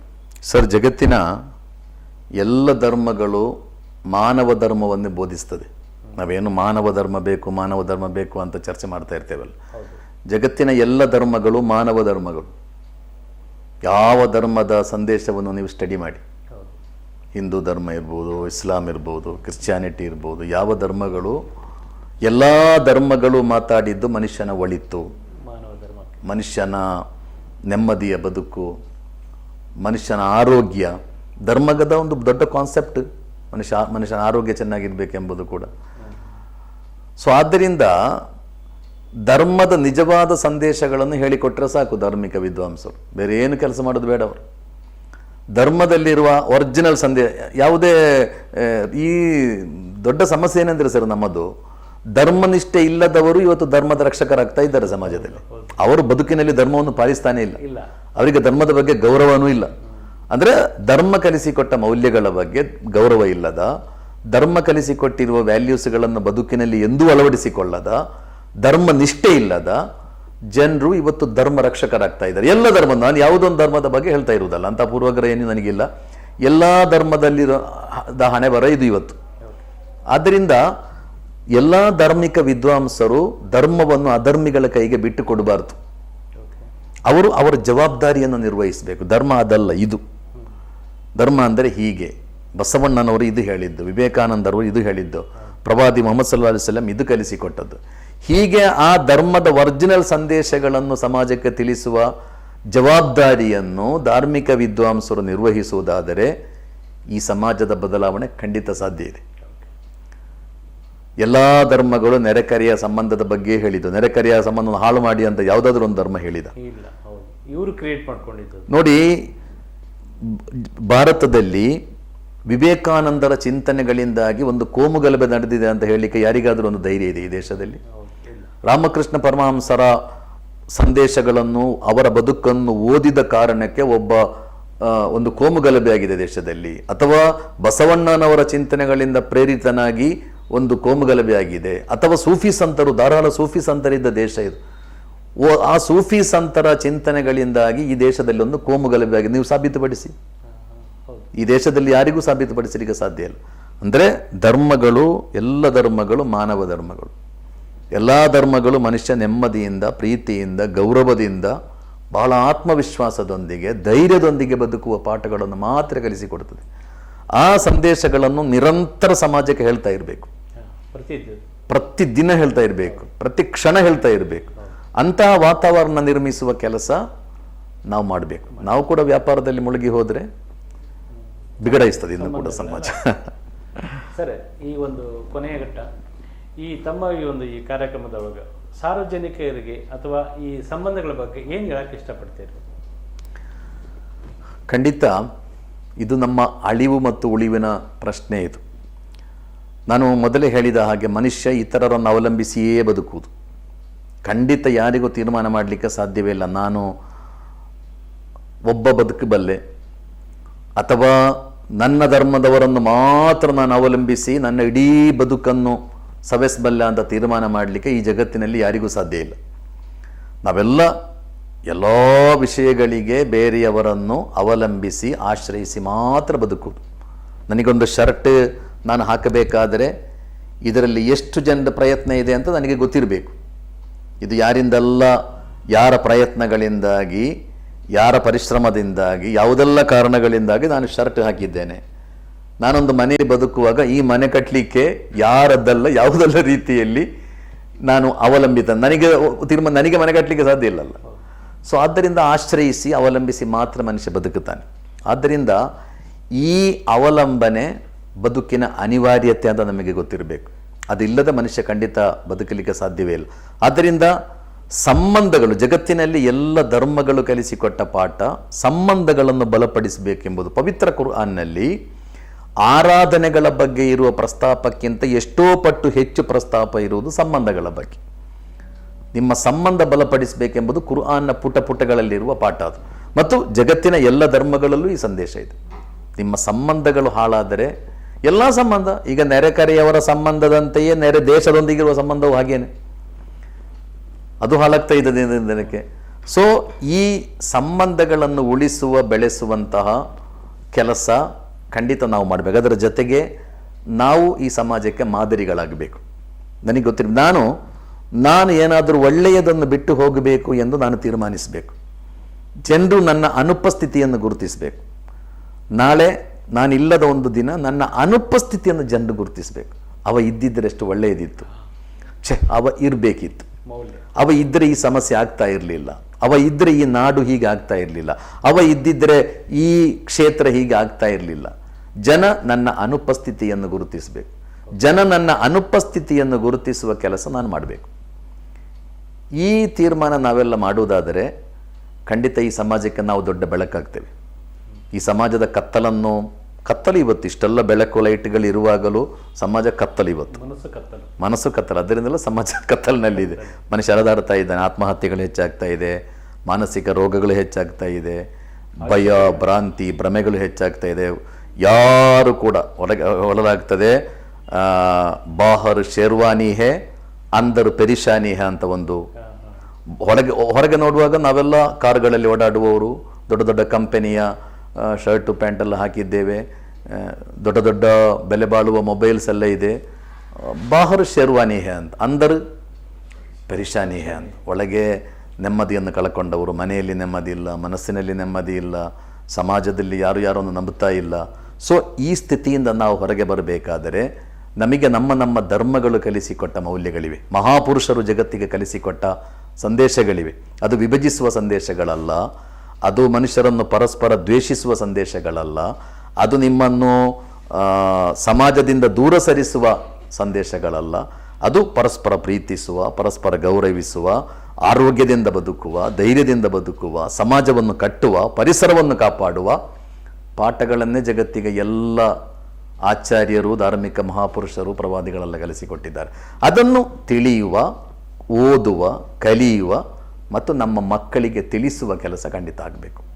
ಓಕೆ, ಪ್ರಿಯ ವೀಕ್ಷಕರೇ, ಇವತ್ತಿನ ಒಂದು ಸಮಾಜದಲ್ಲಿ ಒಗ್ಗಟ್ಟಿಲ್ಲ, ಒಂದು ಭೇದ ಭಾವ ಅಧಿಕವಾಗಿರೋದ್ರಿಂದ ಜಗತ್ತು ನಾಶ ಆಗುತ್ತಾ ಅಂತ ಎಲ್ಲ ಸಂಪೂರ್ಣ ಮಾಹಿತಿ. ಇವತ್ತು ಏನಾಯಿತು ಅಂತಂದರೆ, ಈ ಹಳ್ಳಿಗಳಲ್ಲಿ ಮಾತ್ರ ಇವತ್ತು ಸಂಬಂಧಗಳು ಉಳಿದಿದ್ದು. ಬಾಜು ಮನೆ ನಮ್ಮಲ್ಲಿ ಒಬ್ಬರು ಕಾಕ, ಅಜ್ಜ, ದೊಡ್ಡಪ್ಪ ಅಂತ. ಯಾಕಂದರೆ ಯಾವುದೋ ಒಂದು ಊರಿಗೆ ಹೋಗ್ಬೇಕಾದ್ರೆ ಒಂದು ಬಾಜು ಮನೆಗೆ ಒಂದು ಚಾವಿ ಕೊಟ್ಟು ಹೋಗ್ತಾರೆ. ಈಗ ಹಳ್ಳಿ ಒಳಗೆ ಮಾತ್ರ ಸಾಧ್ಯ. ಇವತ್ತು ಸಿಟಿ ಒಳಗೆ ಏನಾಗುತ್ತೆ ಅಂತಂದರೆ, ಬಾಜು ಮನೆಯವ್ರು ಯಾರು ಅದಾರಂತ ಅವ್ರಿಗೆ ಗೊತ್ತಿರೋಂಗಿಲ್ಲ. ಸರ್ ಒಂದು ಎಕ್ಸಾಂಪಲ್ ಕೊಟ್ಟರು, ಎಲ್ಲ ಒಂದು ಕೇರಳದಾಗೆಲ್ಲ ಒಂದು ಬಾಡಿ ಸ್ಮೆಲ್ ಬಂದ ಮೇಲೆ ಇವರಿಗೆಲ್ಲ ಸತ್ತಾನಂತ ಗೊತ್ತಾಗಿದ್ದು. ಇವತ್ತು ಆ ಒಂದು ಸಂಬಂಧಗಳು ಹಾಳಾಗೋದ್ರಿಂದ ಈ ಒಬ್ರಿಗೊಬ್ಬರು ಸಂಬಂಧಗಳಾದ ಇದ್ದ ಅವ ಅಂಥವಿದ್ದ ಅಂತ ಇವತ್ತು ಸಿಟಿ ಒಳಗೆ ಏನಾಗುತ್ತೆ ಅಂದರೆ, ಇನ್ನೊಂದು ಬಾಜು ಮನೆಯೊಳಗೆ ಯಾರದಾರ ಅಂತ ಅವ್ರಿಗೆ ಗೊತ್ತಿರೋಂಗಿಲ್ಲ. ಆ ರೀತಿಯಾಗಿ ಸಂಬಂಧಗಳನ್ನು ನಾವು ಇವತ್ತು ಹಾಳು ಮಾಡ್ಕೊಳ್ತೀವಿ. ಇವೆಲ್ಲ ಕಾರಣಗಳು ಏನಂತಂದರೆ, ನಮ್ಮ ಮೌಲ್ಯ, ನಮ್ಮ ಒಂದು ಈ ಅನುಪಸ್ಥಿತಿ, ಆಮೇಲೆ ಇವೆಲ್ಲ ಮೊಬೈಲ್ ಕಾರಣ. ಯಾಕಂದ್ರೆ ನಾವು ಜಾಸ್ತಿ ಟೈಮ್ ಪಾಸ್ ಮಾಡೋದು ಮೊಬೈಲಿನ ಮುಖಾಂತರ. ಯಾರು ಬಂದೋದ್ರು, ಯಾರು ಬಿಟ್ಟು ಹೋದ್ರು, ನಮ್ಮ ಮನೆಯೊಳಗೆ ನಮ್ಗೆ ಏನಾಗ್ತಂತ ಗೊತ್ತಿರೋಂಗಿಲ್ಲ.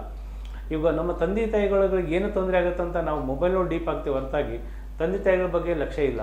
ನಮ್ಮ ಅಧರ್ಮ ಇರ್ಬೋದು, ಆಮೇಲೆ ಸ್ಕೂಲ್ ಒಳಗೆಲ್ಲ ಪ್ರತಿಯೊಬ್ಬರು ಟೀಚರ್ ಇರ್ಬೋದು, ಆ ಸಂಬಂಧಗಳ ಬಗ್ಗೆ, ಆ ಮಕ್ಕಳಲ್ಲಿ ಇರ್ತಕ್ಕಂಥ ಒಂದು ಸಂಬಂಧಗಳ ಬಗ್ಗೆ ಇರ್ಬೋದು, ಅಥವಾ ಈ ಒಂದು ಮಠ ಮಾನ್ಯಗಳಲ್ಲಿ ಸಂಬಂಧಗಳ ಬಗ್ಗೆ ದಿನಂಪ್ರತಿಯಾಗಿ ಈ ಸಮಾಜಕ್ಕೆ ಒಂದು ಸಂದೇಶ ಕೊಡ್ತಾ ಇದ್ದರೆ, ಆ ಸಂಬಂಧಗಳಿಂದ ಒಂದು ಗಟ್ಟಿ ಒಂದು ಸಮಾಜ ನಿರ್ಮಾಣವಾಗಿ ಇವತ್ತು ಒಳ್ಳೆಯ ಒಂದು ಸಂಸ್ಕೃತಿ ಬೆಳಿಬೋದು ಅಂತ ತಿಳಿಸ್ಕೊಟ್ಟಂಥ ನಮ್ಮ ಮೊಹಮ್ಮದ್ ಕುನ್ನಿಯವರಿ ಸದ್ಯಕ್ಕೆ ಈ ಕಾರ್ಯಕ್ರಮ ಮುಖಾಂತರವಾಗಿ ಪ್ರೇಕ್ಷಕ ಮುಖಾಂತರ ಅವರಿಗೆ ತುಂಬ ಧನ್ಯವಾದಗಳು ಸರ್.